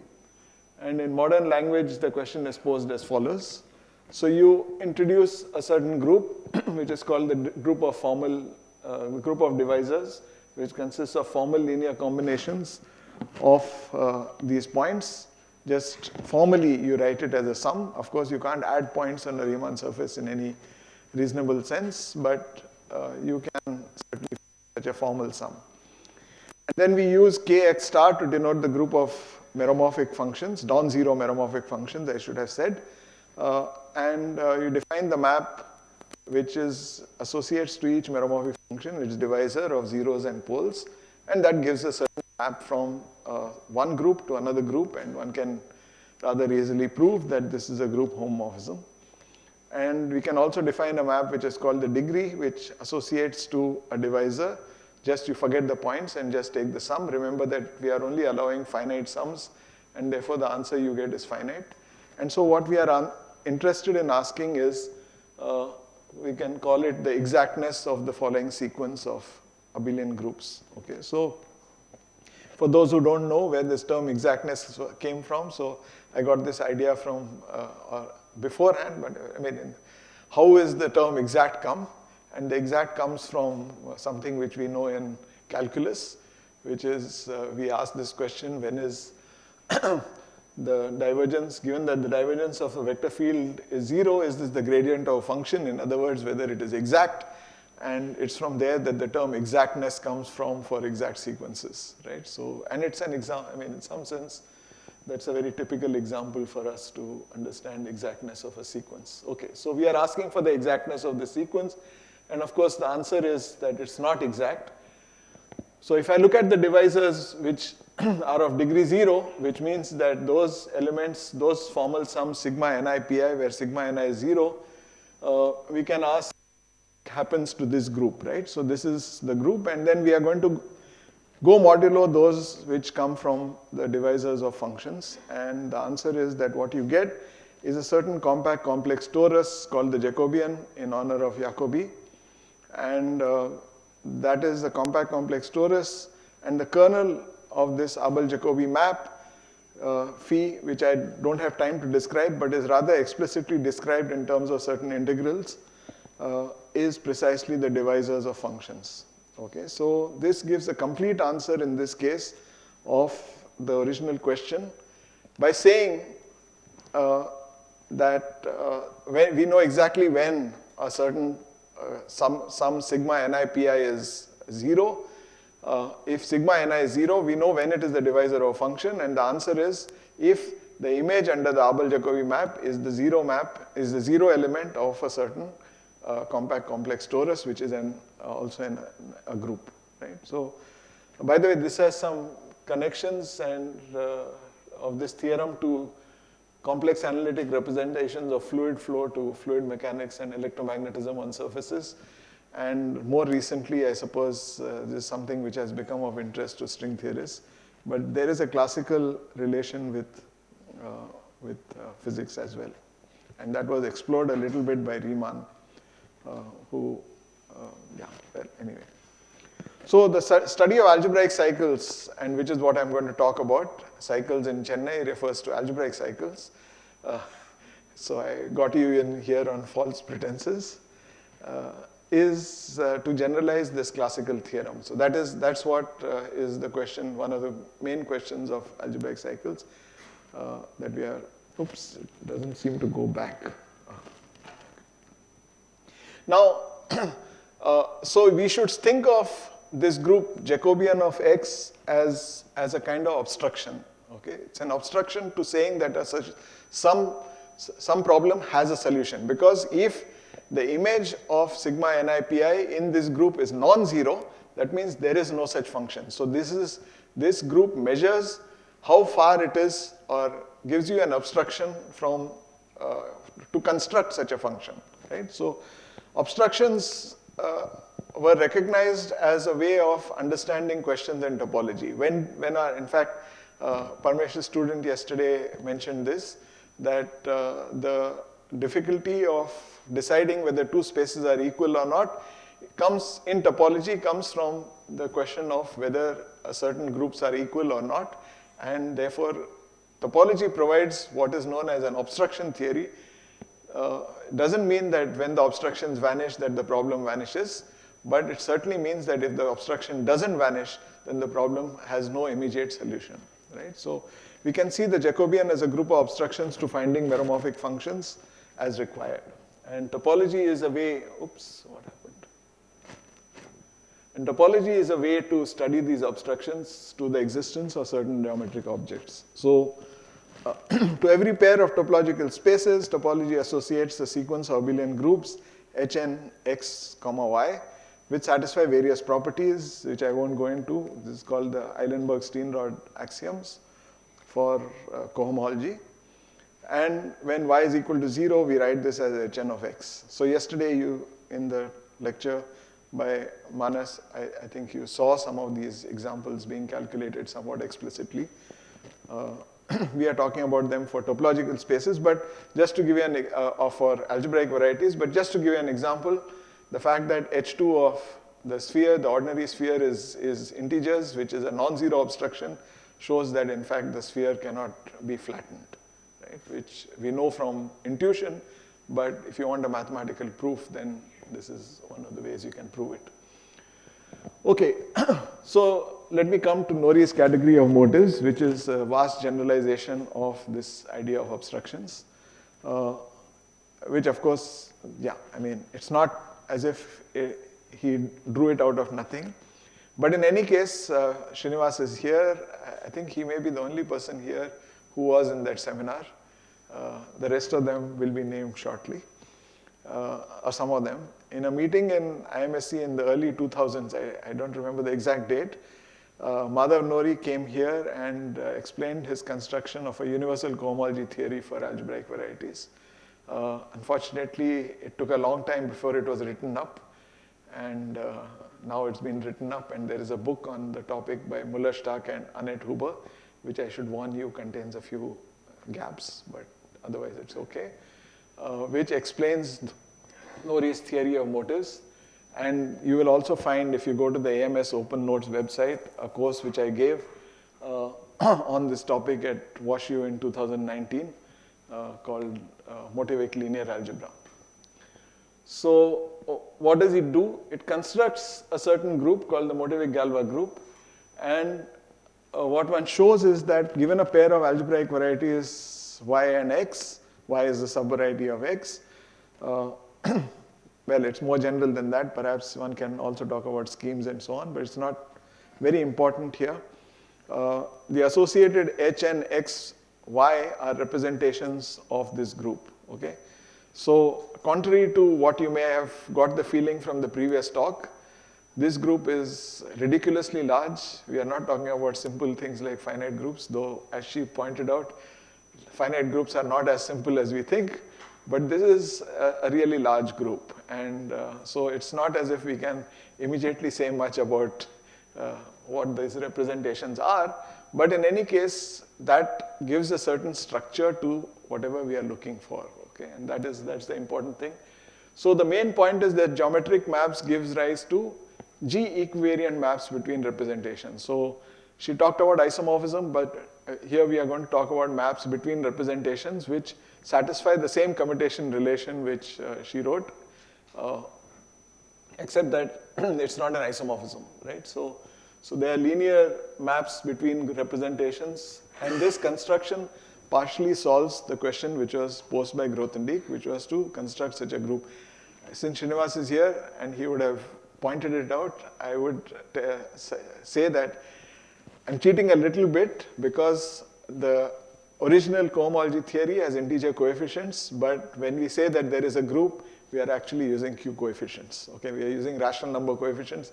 Otherwise, you have to be a little careful, and it's not really a group, but it's a monoid. Okay, but doesn't matter.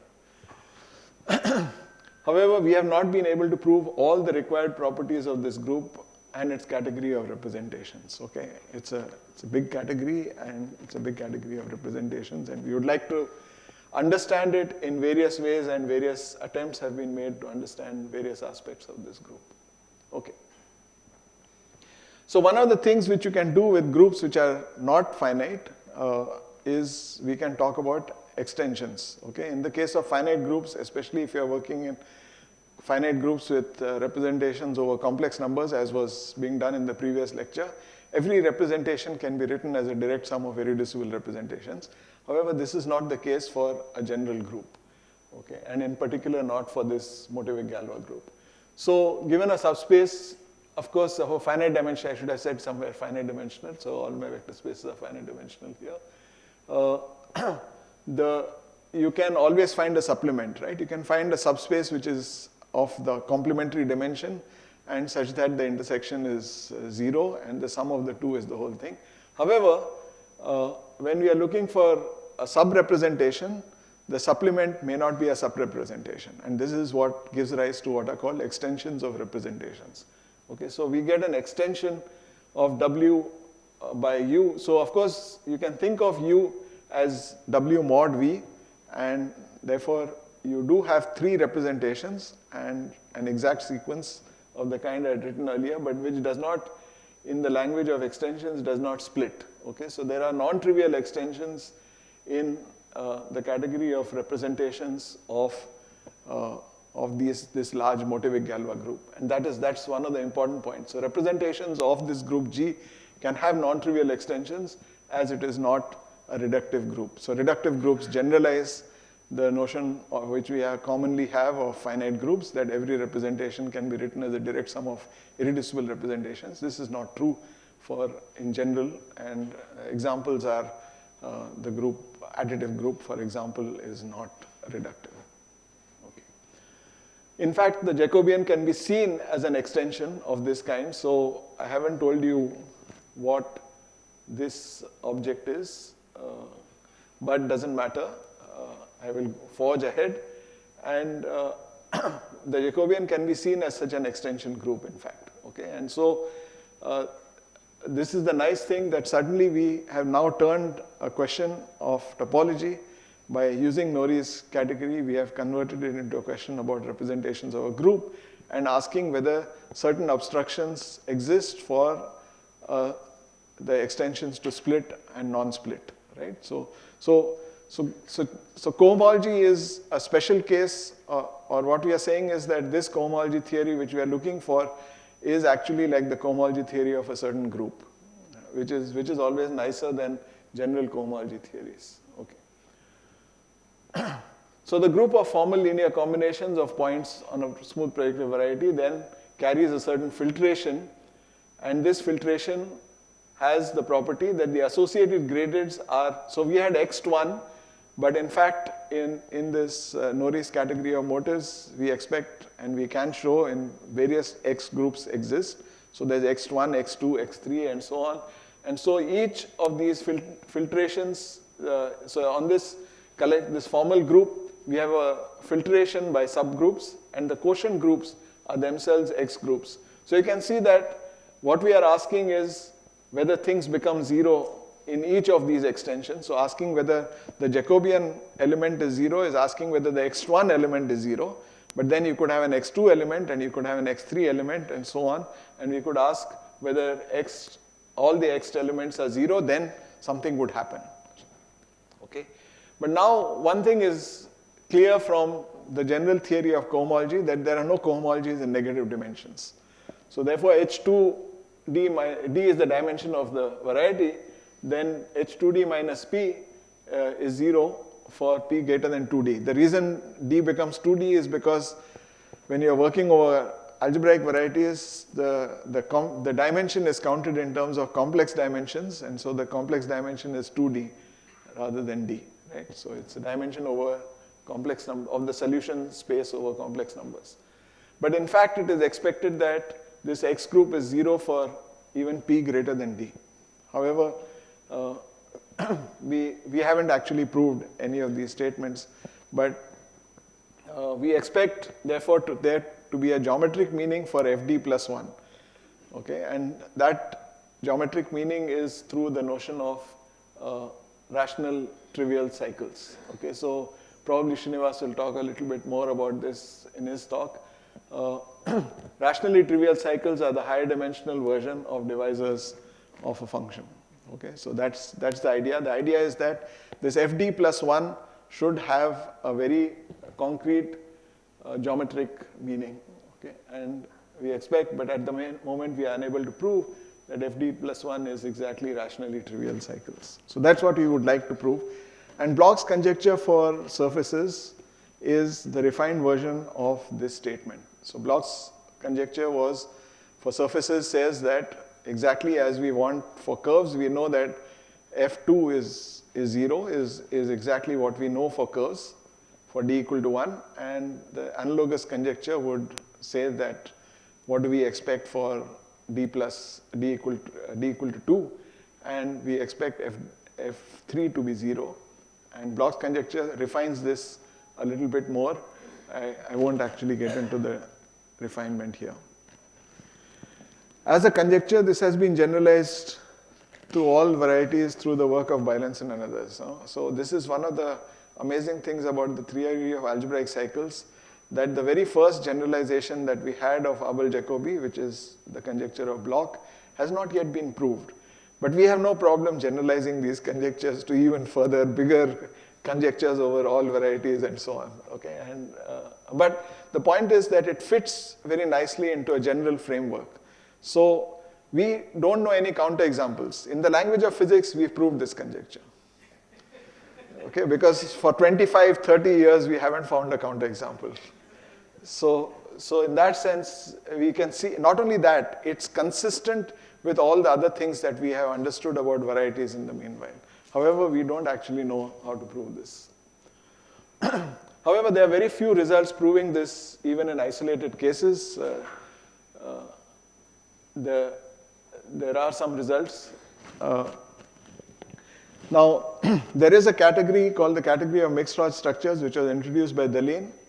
And in fact, the Hn, Xy are elements of this group, this category, which is a slightly bigger category, quite substantially bigger category than the category of constructed by Nori. And it was known before the construction of the category M of motives, Nori motives, that the Jacobian can be seen as an extension group in this category. Okay? And so Green constructed decided, okay, can I just use, because when Green did this work, Nori's category had not yet been constructed, or certainly its construction was not that well known. And so he wanted to construct X2 using Hodge theory directly, rather than go through this elaborate construction due to Nori. And Voisin was able to show that Green's conjectured construction doesn't work. Okay? We got to know in our cycle seminar almost simultaneously both about Voisin's paper as well as about Green's construction. And we had this feeling that whatever Waza had done, of course, Waza is an outstanding mathematician, was far too complicated, and it should be much easier to prove that Green's construction is wrong. Okay. And the seminar on algebraic cycles was one of the activities at IMSc that started here to study these ideas. Okay. So the first thing we did in collaboration with Jishnu Biswas, Gautam Dayal, and G.V. Ravindra, I should say that Jishnu is a faculty member at the Indian Statistical Institute. Gautam Dayal, whose footsteps in some sense I may have followed, is a teacher in Shrishti, in a school in Bangalore. And G.V. Ravindra is a faculty member at University of Missouri, St. Louis. So they were all here. Jishnu as a postdoc and Gautam Dayal and Ravindra as students.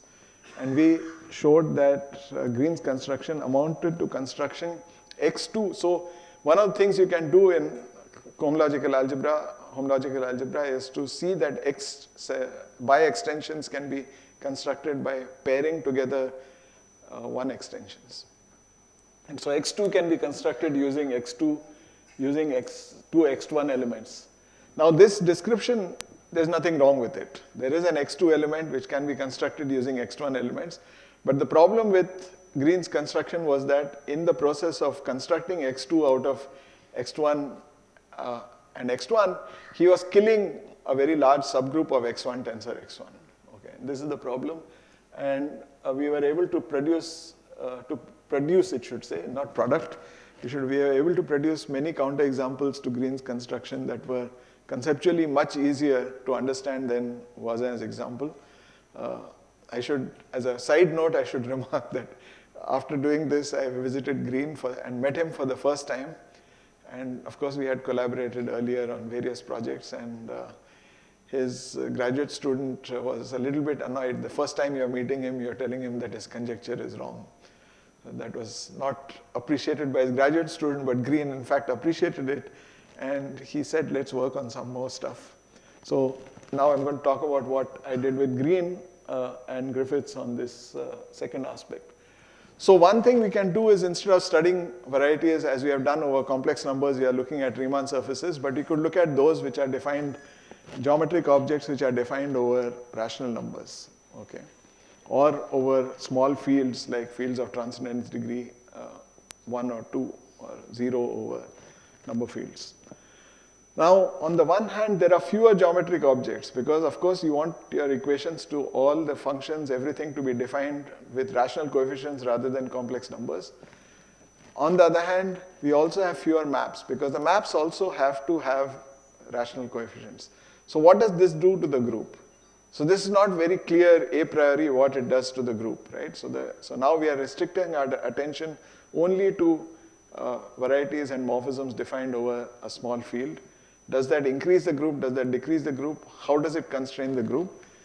This too was a topic of conjecture due to Bloch. And Bloch conjectured in this case that the second term in the filtration is 0 for all varieties. And currently, as far as I know, one of the examples we have of this case is due to Krishna and Amlindu Krishna and V. Srinivasu in the audience, where this is known to be true. Of course, I'm fudging a bit because I think their example is of a singular variety, whereas I have only stated everything for a smooth variety. But in principle, that is the kind of example where one knows certain results of this kind. We don't really know it in general. So what happens when we increase the transcendence degree of the field? What happens if we take, instead of Q, we take a field with one transcendence variable or more transcendence variables? And so we also expect that Ft plus 2 is 0, where the field of transcendence degree T over Q. Okay, so this is another of the expectations. Perhaps Srinivas will mention this a little more tomorrow. I don't know, he's nodding his head saying no, but in any case. So in collaboration with Mark Green and Phil Griffiths, it was shown that F2 is non-zero of fields of transcendence degree 1. So in other words, it's not that you can make F2 0 for a field of transcendence degree 1. Right? So F2 was supposed to be 0 for fields of transcendence degree 0, which means over Q or number fields. But as soon as you increase the transcendence degree by 1, F2 is in fact non-zero. And it would be actually, just when I was writing this lecture, it occurred to me that perhaps one should ask some graduate student to take it up as an interesting problem to try to generalize this result, which was proved with Green and Griffiths.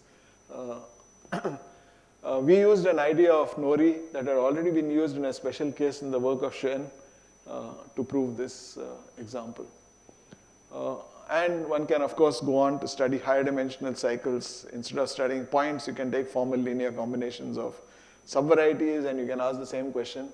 But one of the interesting things is that there's a famous paper of Nori called, I think, Hodge theoretic connectivity, and in which it is essentially shown, again, based on conjectures, that you can reduce the problem from higher dimensional varieties, I mean subvarieties, to zero dimensional varieties. And since Srinivas in the audience, I must say that he was the one who always told me how important zero cycles are. And this theorem underlines this aspect. So the seminar on algebraic cycles, of course, as the postdocs moved to get faculty positions and the students moved to get postdoc positions and so on, ultimately disbanded.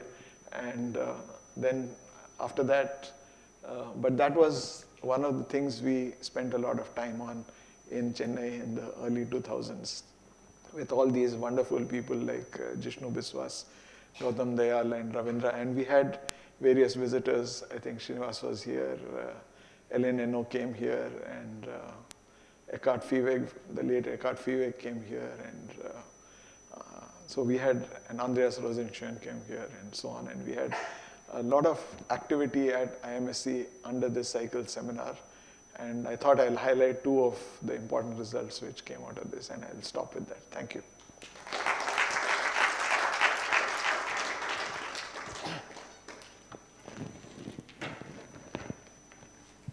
Thank you very much, Kapil. So we were also cycling at that time from Leelavati to here. So coincidence somehow that it was not intended by any of the members of the cycle seminar, but as it happens to be factually true that everyone in the cycle seminar used to actually cycle from Leelavati or wherever they were staying in the city to Math Science. Thank you. Thank you. Thank you.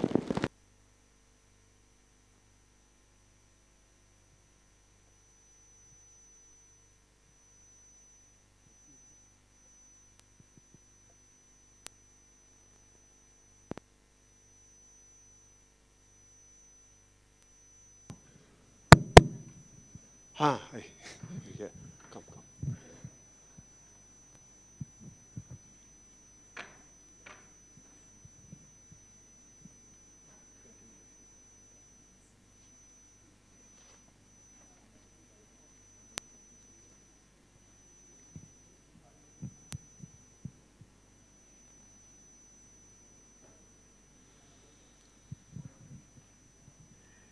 So I am happy to introduce Dr. Pratyusha, again our former student, who is now in BITS Pilani, Hyderabad campus. She will be speaking on elementary linear groups, Suslin's normality theorem, and beyond. Thank you. Thank you, Srinivas, for the introduction, and I thank all the organizers for the invitation. And I'm really happy to be here at this occasion when the Institute is celebrating the 60th birthday.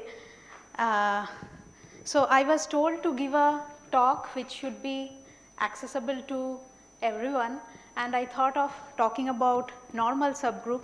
So everybody understands the groups and normal subgroups. So in the study of groups, identifying the normal subgroups are quite important, because every time we can identify a normal subgroup, we can actually construct a new group, namely the quotient group.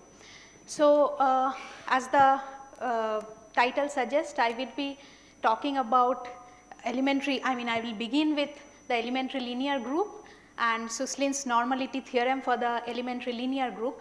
But many people have identified that this the analogous theorem, analog of Suslin's normality theorem can be proved for many other groups as well. So as I go on, I will recall the definitions and state the theorem in those setups. So, okay. So throughout my talk, I will assume that R is a commutative ring with unit element, and I will be an ideal of the ring. And small EIJA, I'm just trying to save myself from this light, but it's somehow hurting my eyes. Yeah, maybe it's a good spot. Yeah. So small EIJA that denotes an n cross n matrix, which has A at the ijth position and zeros elsewhere. Here small a is an element from the ring R. And then we look at this elementary linear matrix, which I denote by capital EIJA, which it is the identity matrix of size n plus small EIJA. Here we have the restriction on I and j. They are two distinct integers between 1 and n. So one can see that these matrices are of determinant 1. So you can look at the subgroup of SLNR generated by the elementary linear matrices, which is called the elementary linear group and denoted by capital E suffix NR. Then one can also talk about the true relative elementary linear group, which is denoted by ENI for an ideal I. This is generated by EIJX, where X is coming from the ideal I. And then next we look at the relative group ENR comma I. This is basically the normal closure of ENI inside ENR.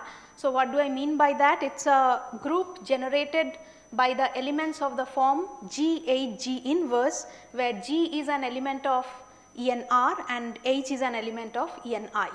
So the result Suslin proved is as follows, that the relative elementary linear group ENR comma I, this is a normal subgroup of GL and R for size bigger, when the matrices are of size bigger than equal to 3.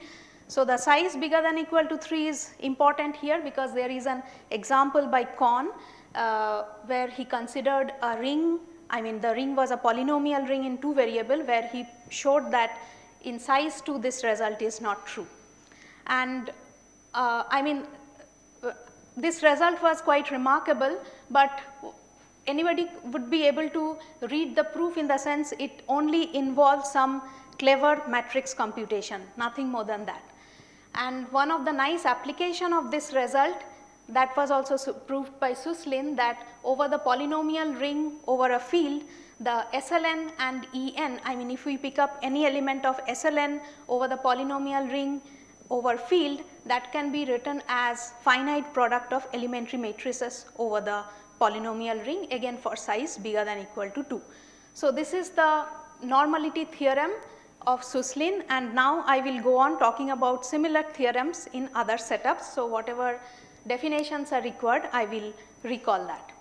So now I come to the definition of elementary symplectic group. So how do we define that? We first considered this psi 1, which is 0, 1, minus 1, 0, the 2 by 2 matrix. Then one can talk about the standard alternating matrix of size 2n, which we denote by psi n. Psi n is of size 2n by 2n. So it has these blocks 0, 1, minus 1, 0 along the diagonal. And then we look at the symplectic group. I am denoting that group by sp2nr. These are all the invertible matrices of size 2n, which will satisfy this equation alpha transpose psi n alpha is equal to alpha. So this is the symplectic group. Next I want to talk about the elementary symplectic group. So to talk about the elementary symplectic group, I first bring into the picture a permutation sigma of natural numbers 1 to n. And so sigma is defined as sigma 2i goes to 2i minus 1 and sigma 2i minus 1 goes to 2i. Then we look at these matrices SEIJA. So for that, we pick up two integers between 1 and 2n, distinct integers, and for an element A in the ring, we define SEIJA as follows. When I is equal to sigma j, then it's just identity matrix plus small eija. When I is not equal to sigma j, it has another description. And one could check that all these Seij, these matrices will actually satisfy this equation alpha transpose psi n alpha equal to psi n. So, these matrices belong to the symplectic group. So, these are called elementary symplectic matrices, and the subgroup generated by them is called the elementary symplectic group generated by these elements. In this setup also, one can talk about the elementary symplectic group over the ideal generated by Seij(x), where x is in the ideal, and then one can take the normal closure. So, in this case, V.I. Kopeiko, he is a student of Suslin, he proved that ESP2n r comma I, the normal subgroup is, the relative group is a normal subgroup of the symplectic group when size is bigger than equal to 4. And using this, he proved a similar result, that any symplectic matrix over the polynomial ring over a field is actually finite product of elementary symplectic matrices over the polynomial ring. And next we will see the similar kind of result for the orthogonal group. So, for the orthogonal group, I start with the standard symmetric matrix of size 2n. So, for that we consider psi 1 tilde to be 0 1 1 0 and look at the 2 by 2 matrix which has these 2 by 2 matrices along the diagonal, and then orthogonal group, which is denoted by O2 and R, is a group generated by all those invertible matrices of size 2n which will satisfy this equation. Although the equation looks quite similar to the previous one, but the generators are quite different. So, here the generators are OEIJA we are denoting by. So, here I is always different from j and A is an element of the ring.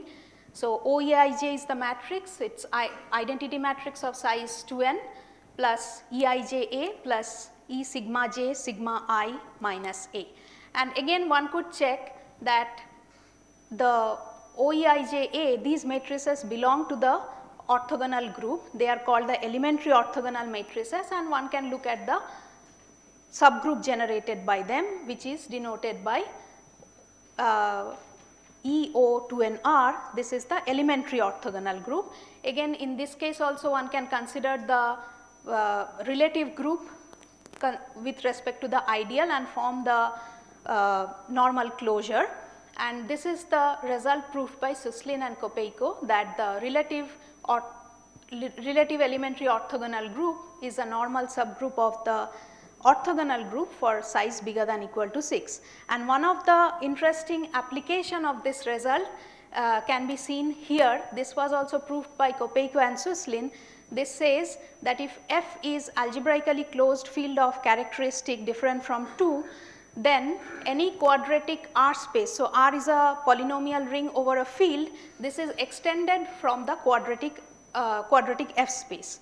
So, this result, this theorem is also, before it was proved, it was also known as Parimala's conjecture, in the sense Parimala showed that this result is not true when you are considering a polynomial ring in 2 variable over the reals. So, and she conjectured this result to be true, which was later on proved by Suslin and Kopeiko. All right, this is the Suslin's results and analogous result in the setup of symplectic group and orthogonal group. Next, I will talk about the transvection groups. It might sound I am suddenly deviating from the elementary setup, but not really. So, transvection groups were introduced by Hyman Bass in the study of projective modules. So, these groups are actually quite important subgroups of the group of automorphisms of projective module. He introduced to address some of the cancellation problems involving projective modules. But the interesting thing is, for free modules, this transvection groups actually coincides with the elementary group. So, for the transvection groups, we have the notion of elementary transvection group, symplectic transvection group and orthogonal transvection group. But one can see, if we begin with, instead of projective module, if we begin with free modules and we try to look at the transvection groups in case of free modules, it coincides with the elementary linear group, elementary symplectic group and elementary orthogonal group. So, due to that reason, one can think of these transvection groups as the generalization of the elementary groups in the setup of projective module. So now the question is, I mean, the results which we are having for elementary group, can we extend those for the transvection groups? And if we consider the Suslin's normality theorem, here Rabea Basu, A. Bach, Anthony Bach and Ravi Rao showed that Suslin's normality theorem is actually true for transvection groups also, and it's a nice coincidence that Rabea is present here among the audience. So next I will move to another normality theorem. So I talked about the elementary symplectic group. So elementary symplectic group is basically the group of isotropies of the standard symplectic form. So standard symplectic form was like the 2n by 2n matrix, which has this 0, 1, minus 1, 0 along the diagonal. So instead of having that standard symplectic form, if I work with any invertible skew symmetric matrix, still we can define another symplectic group. This was introduced by Wasserstein. So he introduced it for a different purpose. He did not really work with that group a lot, but one could see, like here I am taking phi to be an invertible skew symmetric matrix of size 2n, then one can define this group SP phi r. So earlier it was SP 2nr with respect to the standard symplectic form. Here I am defining a new group which I am denoting by SP phi r. It is with respect to any invertible skew symmetric matrix. Then, so if phi is skew symmetric, phi and phi inverse can be written in this form, where C and D are column vectors of length 2n minus 1, the entries are coming from the ring. Then one can, given any vector which is of, I am considering them as column vectors of size 2n minus 1, one can construct this alpha and beta which depends on V and phi inverse. And one could check, then okay, so then one could again using this alpha and beta construct these new matrices which I am denoting by C phi V and R phi V. One could check that C phi V and R phi B belongs to SP phi R, the symplectic group with respect to any alternating form. It will satisfy the equation. So one can look at the subgroup generated by C phi V and R phi V, the subgroup of SP phi R, which is denoted by ESP phi R. So here also one can talk about ESP phi I, where the vectors are chosen from, vectors are of length 2n minus 1, where each of the entries are coming from the ideal. And one can look at the normal closure, which is called the relative elementary symplectic group ESP phi R comma I. So another interesting thing to note that if we begin with this definition ESP phi R and then we replace the phi by the standard skew symmetric matrix, we get back the ESP2nr, the earlier which we talked about, the elementary symplectic group. So if due to this reason one can think of this ESP phi R as the extension of the previous definition of the elementary symplectic group. So now the question arises, there we had a version of Suslin's normality theorem. So can we have Suslin's normality theorem for this group as well? And this is a recent result with my student Amruta. We showed that if 2 is invertible in the ring and phi is a skew symmetric matrix of Pfaffian 1 of size bigger than equal to 2, then we do have Suslin's normality theorem for ESP phi R, relative ESP phi group. All right, now next I will move to another result which is named as true relative version of Suslin's normality theorem. This was proved by Bogdan Nika. This says the relative elementary linear group ENI that is normal in this particular group, where it's a subgroup of SLNR generated by all those matrices which are diagonal modulo the ideal. So this is this was Nika's terminology, which is called true relative version of Suslin's normality theorem. So if you look at the proof of this theorem, one of the results which he used heavily to prove this result is this particular result of Tits, which says the relative elementary linear group with respect to the square of an ideal is a subgroup of the relative elementary, true relative elementary linear group when n is bigger than or equal to 3. Now, this, when I was reading this result, although I am interested in the normality theorem, this result of Tits was, I found it was also interesting to study whether it can be extended for other groups as well. So, one of the important application of this result is like there was two results of Menneke. One was proved in 1965, which was proving that over the ring of integers, if one looks at the principal congruent subgroup, that is equal to the relative elementary linear group basically. That was proved in 1965, and much later in 2000 he proved another result which he termed, he showed that the ENI, the true relative elementary linear group is equal to all those, equal to a subgroup of SLN R generated by all those G, such that G mod I is diagonal. Not only that, all the diagonal entries are of the form 1 plus x, where x is in the ideal square. And he termed that result as a counterpart of the previous result which he proved in 1965. But then in this paper of Nika, he showed that these two results are not actually different, they are equivalent, and that equivalence was established by using Tits result. So due to that, I was interested to study Tits's result, and what I observed that Tits actually already proved this result for Chevalier groups.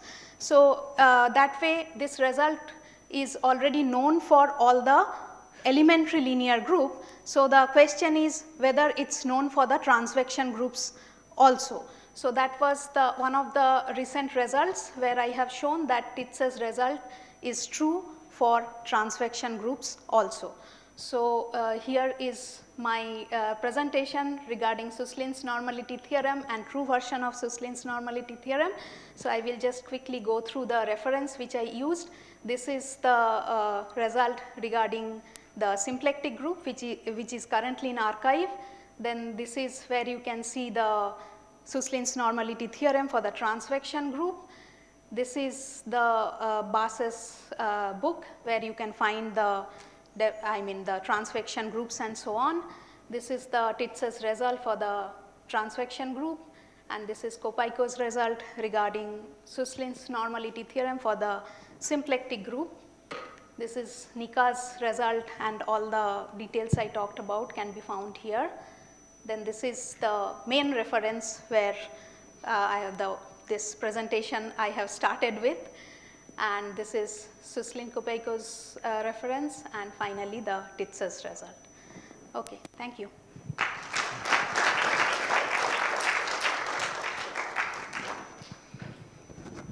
Thank you, Pratyusha.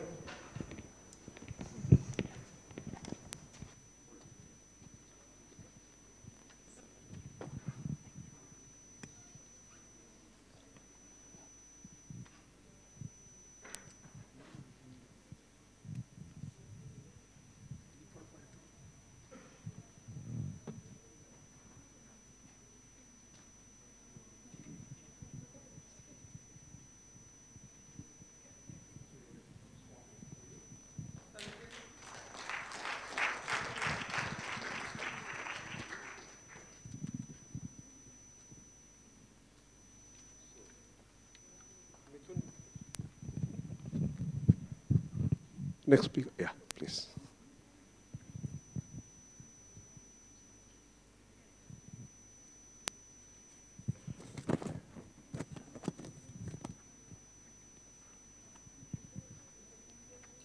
So our next speaker is Professor Mithun Mitra from IIT Bombay.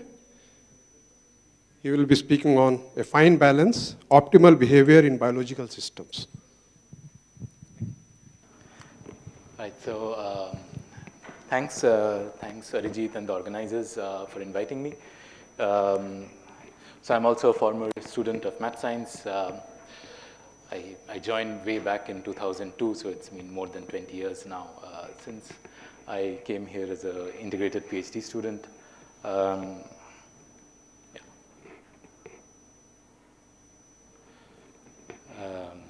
So it's always nice to be back. It's nice to see familiar faces, old friends, and so on. Like Kapil was mentioning, you never forget your first institute where you sort of began your journey into science, so to speak. So it's nostalgic. It's nice. Gautam is here, with whom I did my PhD, and so on. So it's nice to be back. And yeah, it was nice discussing all sorts of antics we used to get into, the late night general body meetings and so on, which is not a suitable topic for discussion for something which is being recorded, so I will skip to my talk. So what I thought I'll do is, so I'll talk about optimal behavior in biological systems. So since this is supposed to be meant sort of for a general audience, I'll not try to get into too much detail. So this is sort of 3-4 things that we've been working on over the last couple of years or so. And I mentioned biological in sort of italics because I'll take inspiration from biological systems, but I'll try to also cast it in a sort of more physicsy language, because at least some of the results, I believe, will perhaps be of broader interest than the motivation that we started the problem from. All right. So these are problems that I'll be talking on today are mostly to do with chromatin organization. So I'll take 2 minutes to sort of introduce what is chromatin. So all of us know what is DNA. So DNA is this double helix. It contains all the genetic information, and then the central dogma is that this information is transcription and translation converts this into proteins, and that's the machinery of life. However, it's true that all of this genetic information is encoded in DNA, but then this protein production is not a continuous process, right? So proteins are being produced at some time, they're not being produced at other times. So there is an enormous amount of regulation that is involved as to when proteins are produced. When some proteins are produced, some other proteins are not produced, and so on. So all of that is something that is beyond the information that is contained in the genetic sequence, and what is broadly called as epigenetics, which involves various things, histone marks, and so on and so forth. But one of the aspects is this, how the chromatin itself is packaged into the nucleus. Okay. So what is chromatin? So you have this DNA double helix, and then you have this protein called the histone. So this DNA double helix wraps around this histone to form what is called the nucleosome. So this structure is a nucleosome. So I brought my charging wire. So here is my protein, and here is my DNA. It sort of wraps around. This thing is a nucleosome, right? And then you have these DNA floating around. And then these nucleosomes sort of package to form this chromatin fiber. And then this chromatin fiber further packages. So there is a hierarchical packaging that happens at multiple scales. Because if you stretched out your DNA, that's something like meters long object. It's a meter long string. And you have to package it inside a nucleus, which is about microns, which is a few microns, right? So there needs to be a lot of packaging that happens, and this packaging cannot be random. There has to be some principle, some structure behind that. So one of the central motives of this packaging is the formation of these long loops of chromatin. And these loops are formed by special proteins called loop extrusion factors or structural maintenance of chromosome, SMC proteins, such as cohesins and so some proteins. Okay, the name is not important. So the first problem I'll talk about has to do with these loops. And these loops have a structural importance in that they sort of condense the chromosome. They have a functional importance in that they bring together distant segments of the DNA. And perhaps when these distant segments come together, some proteins are expressed, some other proteins are not expressed, and so on and so forth, right? So it's a functional unit. It's also a structural unit. Beyond these loops, you have these folded domains called topologically associated domains. So you have regions where this chromatin polymer is really crumpled up like this, and so these are highly compact objects where you have many, many connections between distant parts of the DNA. So again, these have some regulatory role. And in the second part, I'll talk a little bit about these topologically associated domains. And then in the third part, if I ever get to it, I'll talk a little bit about chromatin compartments. All right. So that's the setup, right? So that's the biology. So I'll talk in the beginning about these chromatin loops. All right. So chromatin loops are formed by these, like I said, by these proteins called these loop extrusion proteins, which very simply, from a physicist's point of view, it has this ring-like structure. And what this ring-like structure does is that it has this double ring sort of a thing. So it sort of topologically binds the DNA, and then as it walks along the DNA, you extrude a sort of loop. So that's what is being shown in this cartoon over here.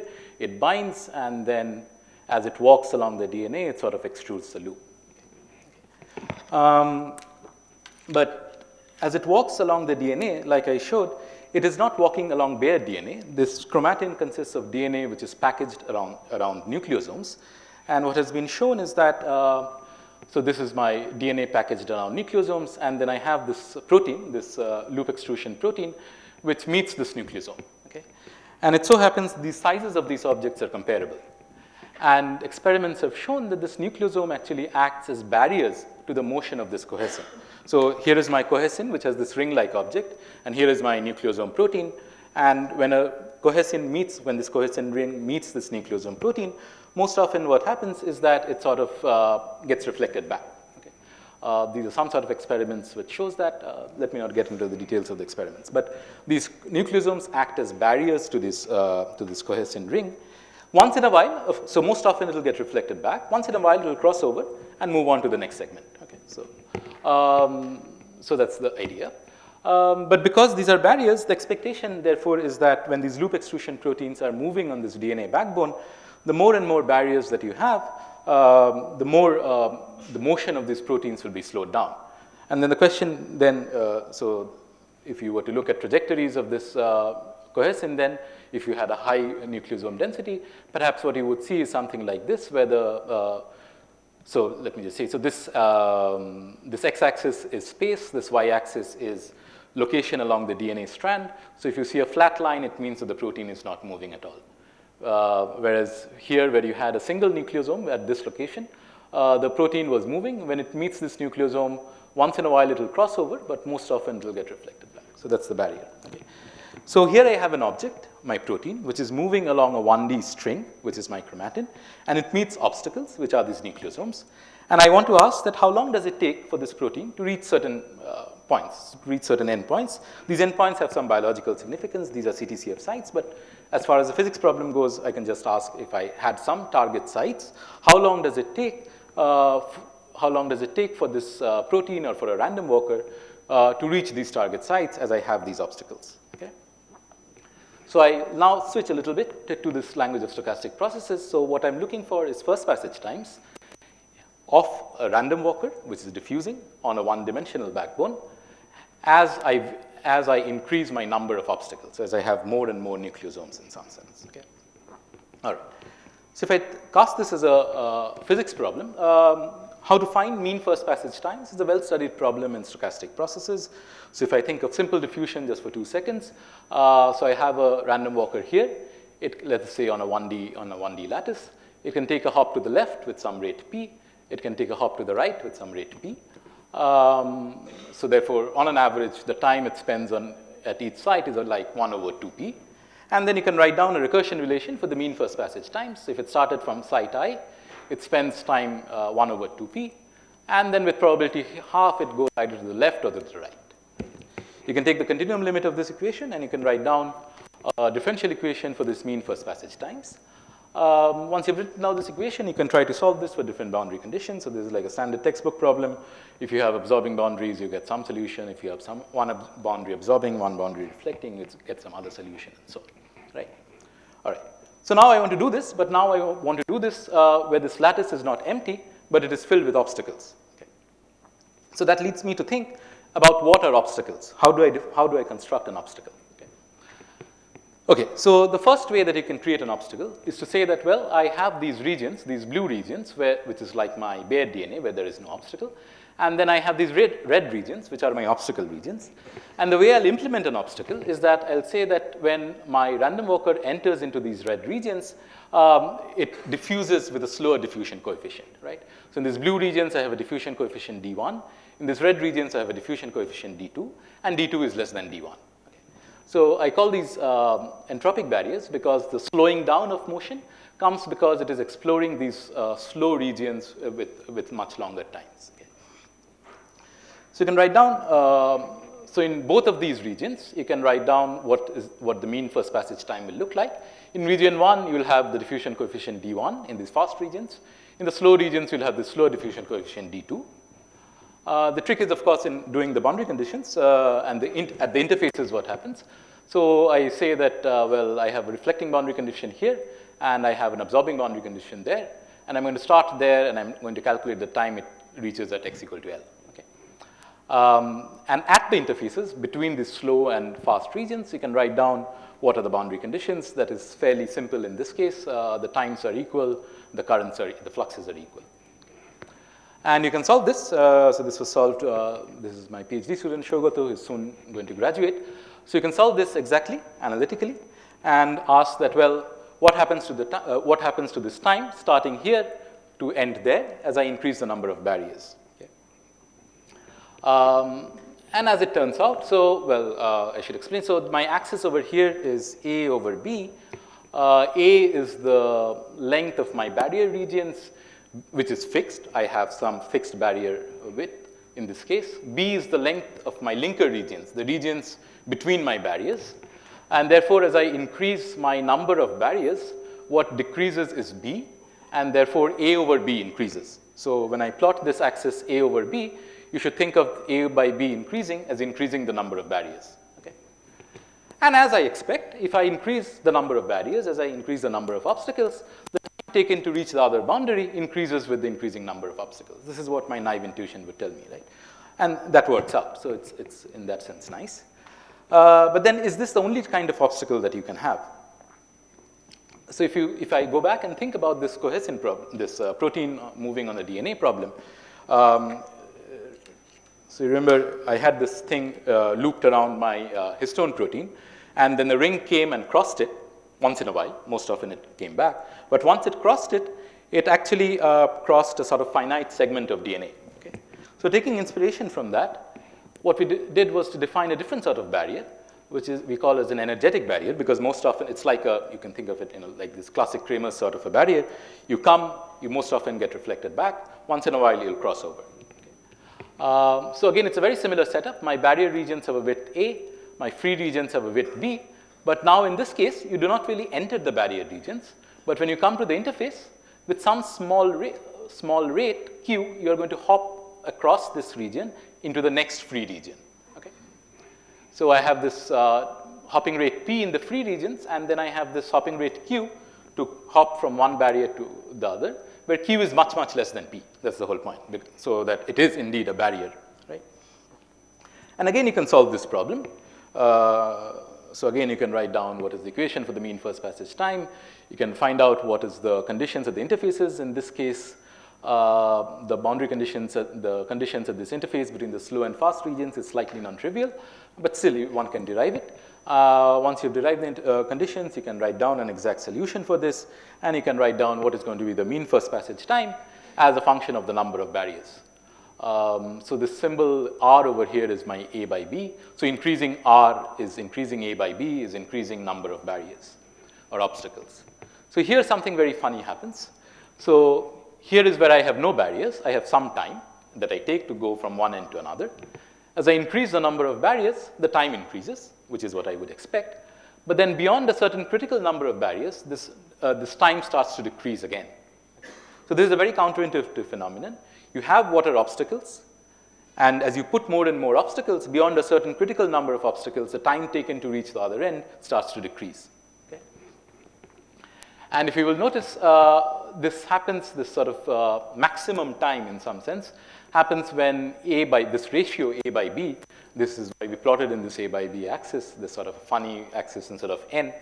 This maximum happens when this A by B is equal to 1, which means that when the width of my barrier region is roughly equal to the width of my linker regions, the free regions between the barriers. Okay. And so I'm not going to talk about this, but it's not just a question of first passage time. You can calculate the effective diffusivities for these two cases, and that also shows a similar non-monotonic behavior for energetic barriers, but a monotonic behavior for entropic barriers. So this sounded counterintuitive enough that we sort of wondered that whether we can actually test this out. It's nice to do the maths, but it's nicer to sort of see it in front of your eyes. So we took the help of former IIT Bombay master student Momita, who is now a faculty member at Augsburg, and a student Leon Armbruster, to see if we can come up with a simple enough way to sort of test this. Okay. And what she used was this sort of a robotic bug on a tabletop. And this robotic bug does its own sort of thing.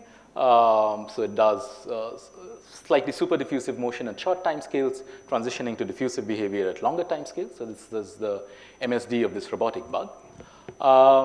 And then we wanted barrier regions, right? So for barrier regions, what she did was to place these wooden pegs in front of these bugs, so that when it tries to cross a region that is filled with these pegs, it'll hit the pegs and it'll get reflected back, and it'll take more and more time.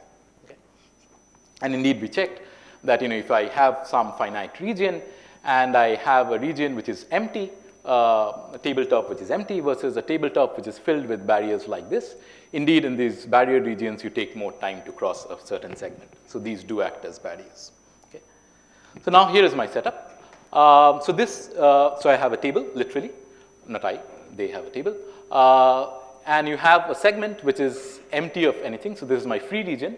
Then I have a segment which is filled with these small barriers. So this is my barrier region, but this is like my entropic barrier. So this is like my slow region, because my bug, this is my robotic hex bug, this can enter this region, except that it will just traverse this region slowly. Okay? And then you start this bug here, you note down the time that it takes to reach the opposite end of the table. You do this again and again. So these are example trajectories, and you calculate the mean first passage times. So you start with one such strip, one such barrier strip. You increase the number of barriers, 1, 3, 5, and so on and so forth, and you calculate the mean first passage time as a function of the number of barriers. And indeed, as we expected from our calculations, the first passage time increases with increasing barrier number monotonically. So as you have more and more barriers, it sort of gets, it takes longer and longer to traverse. But now can we test the other sort of barrier where we had the more interesting sort of results? So to do that, what they did was to create these sort of tunnel barriers. So what you have over here is a styrofoam block, and you cut these small, hopefully you can see this, you cut these small tunnels in these styrofoam blocks. Okay? So when this bug comes, most often it'll hit one of these regions where the styrofoam is blocked, and it'll just get reflected back. Once in a while, if it approaches this hole in just the right orientation, it is going to zip through this and cross over into the other side. Okay? So this is like my sort of energetic barrier. Okay? And if you do this experiment, and again these are sort of example trajectories, if you do this experiment and you have one such styrofoam block, 3, 5, and so on and so forth, you increase the number of barriers. What you see is that this time taken to traverse this table does indeed have a non-monotonic behavior, and the peak happens at A over B equal to 1. Okay. This peak is a slight oddity because the bug, at that number of barriers, the bug did not have space to turn, so one should disregard that point. But you have this peak, again, at A over B equal to 1, when the size of the barrier regions is comparable to the size of the free regions. So that was nice. One could see sort of an experimental realization that indeed, depending on the nature of barriers, whether these are these energetic sort of barriers or entropic sort of barriers, you can have this non-monotonic behavior of first passage times.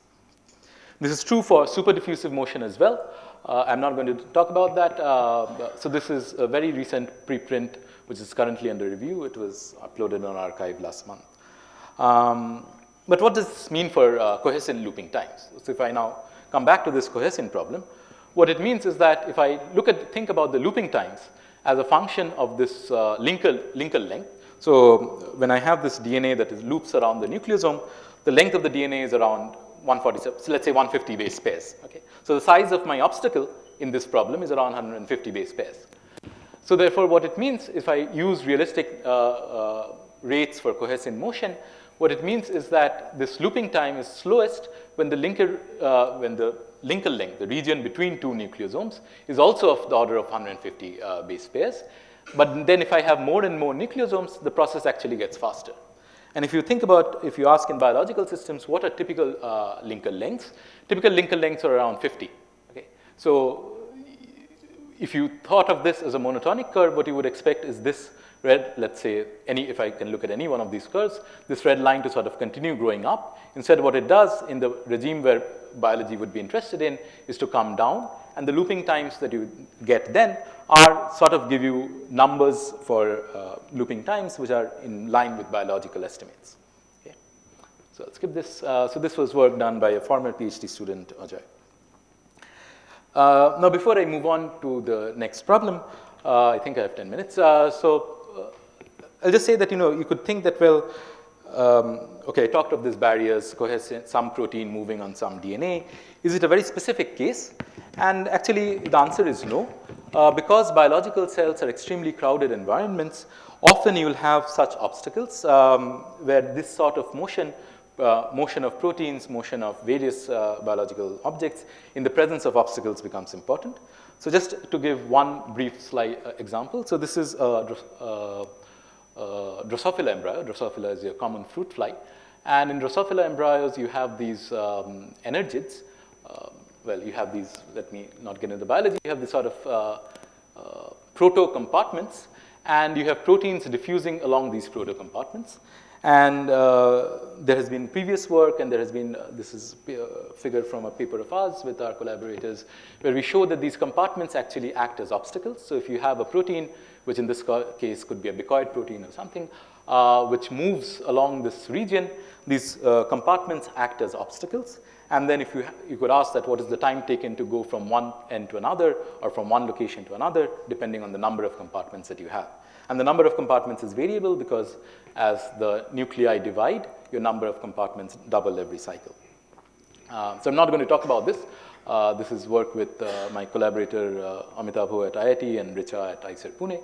But I just want to say that this sort of setup where you have motion in the presence of obstacles is quite common in biological systems, and it's common in various physical settings as well.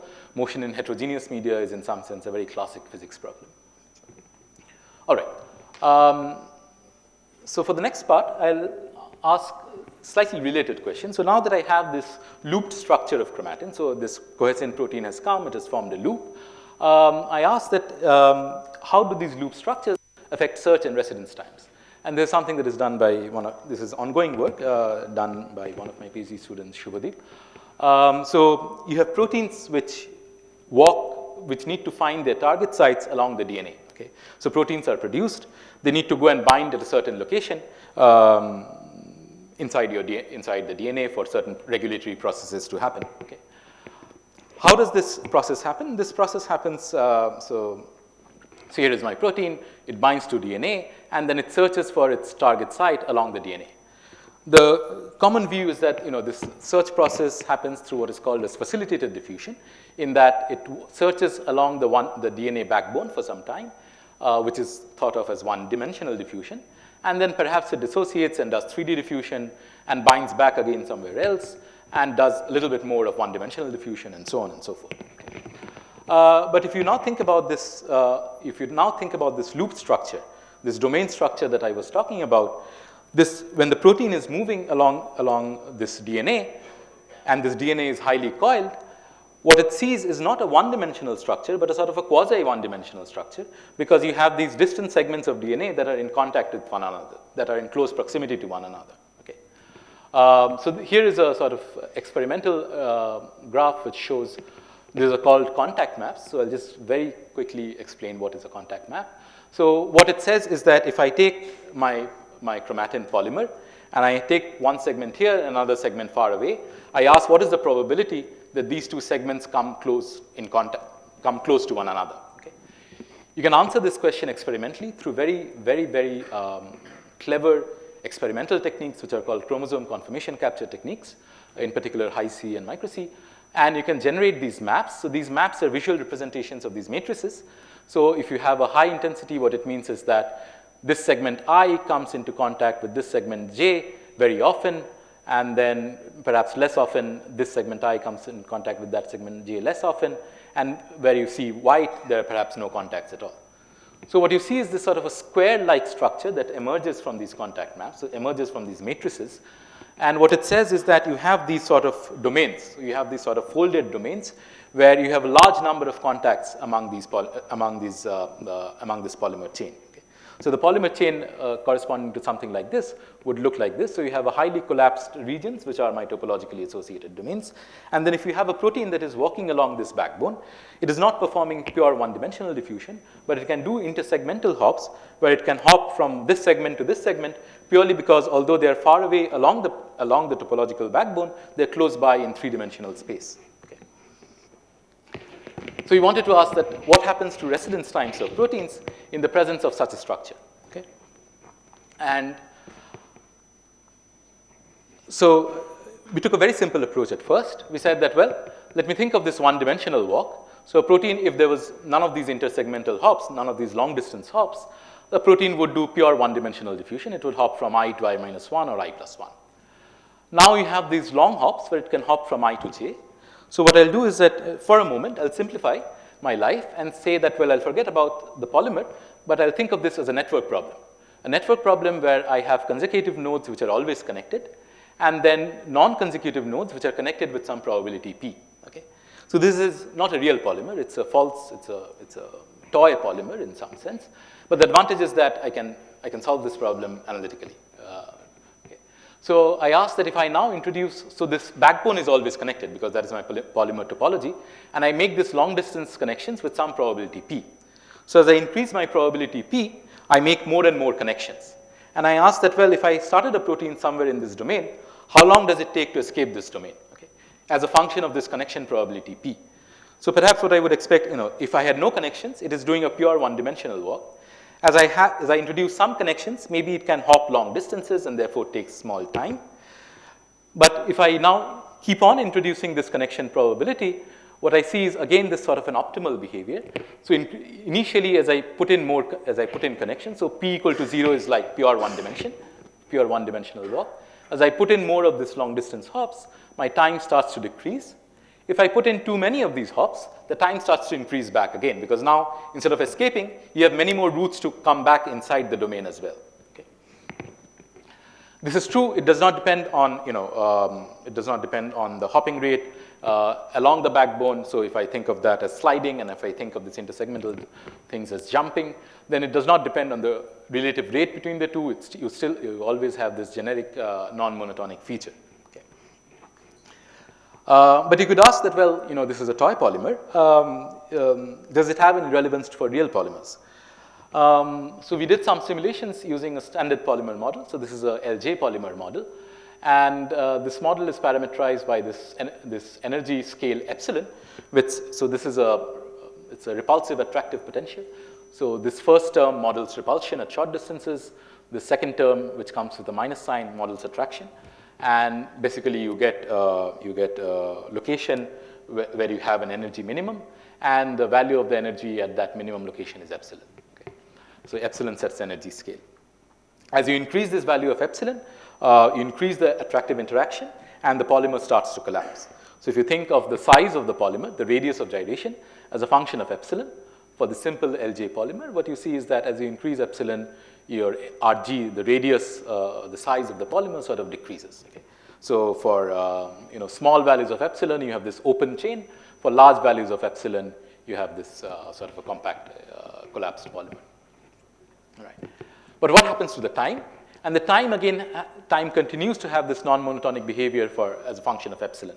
So even as the polymer, the topology, the shape sort of goes from this open to collapsed, the time taken to exit such a region has this non-monotonic behavior. As you start collapsing, the time decreases, but if you collapse too much, the time starts to increase back again. Okay. So again, there is an optimal behavior as a function of this collapse parameter. Does it have relevance to real TADs?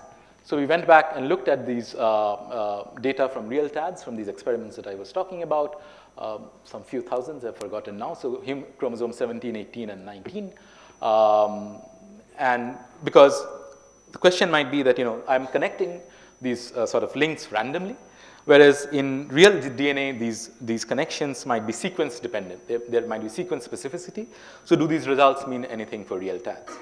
So if I now construct networks using this real TAD data, so I extract this data, I get the connection probabilities, I construct networks that correspond to this sort of connection data, and I find out the time it takes to exit such real TAD-like domains. They have a perfect correlation with the results that we see for our uniform polymer, this sort of random, not uniform, this random polymer, even this artificial polymer. So once you've averaged over enough number of iterations, whatever sequence specificity is there in these loops do not matter. It appears that the exit times from real TADs tend to follow the same sort of behavior that we see for these random polymer networks. Let me know. Yeah. All right. For the final 2 minutes, I'll just flash this slide. So I talked about this fact that you have these proteins which, so this, when a polymer collapses, I was talking about this chromatin collapsing. I collapsed it in this case by changing the epsilon. In reality, what happens is that it collapses because of interactions with proteins. There are multiple proteins even apart from these loop extrusion factors like transcription factors, PRC, HP1, and so on. Which can bring together distant parts of this, chromatin to form these sort of regulatory loops. And the idea is that the more of these sort of binding proteins you have, the more collapsed your chromatin is going to be, right? So you wanted to check what happens to these chromatin conformations if you have multivalent binding proteins. And by multivalent, I mean, a single binding protein can bind two or more than two segments of the DNA. And this is true for biological proteins, where it can bind 5, 6, in some cases, perhaps even more segments of DNA. And so just to show the result, what happens is that, again, I'm looking at the polymer size as a function of the number of binding proteins. Okay? What happens is that as I increase the number of binding proteins, my polymer collapses, as I would expect, because the binding proteins bring together distant segments of the DNA. However, if I increase my number of binding proteins beyond a certain threshold, the polymer starts to expand back again. This is true irrespective of what sort of compaction you put your polymer in. So these are different compaction, these are results for different compaction radii. The physics is the same, and this reswelling is in that sense driven, by excluded volume forces and entropic forces. So if you think about it, when I have very few binding proteins, my one binding protein tries to bring together many different segments of chromatin, so the polymer collapses. On the other hand, if I have many binding proteins, if I have a large enough concentration, then what I have is a binder cloud that sort of surrounds this chromatin, and that provides an excluded volume force and an entropic force for the polymer to stretch back out. Okay. So again, this is very recent work. It just came out a couple of days back with my PhD, with Shogato, who is my PhD student. So I'll stop here. So what I want to say is that stochastic processes can offer a very useful tool to study biological problems.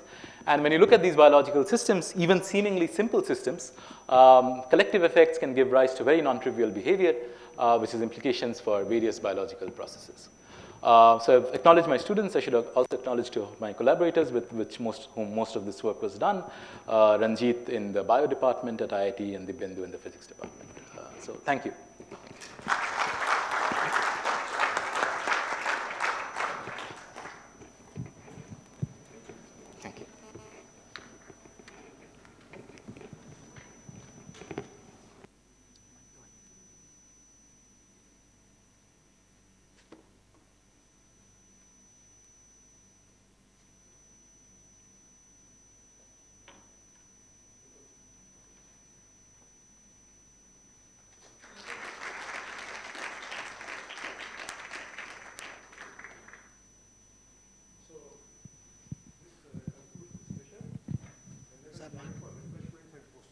And we will assemble here.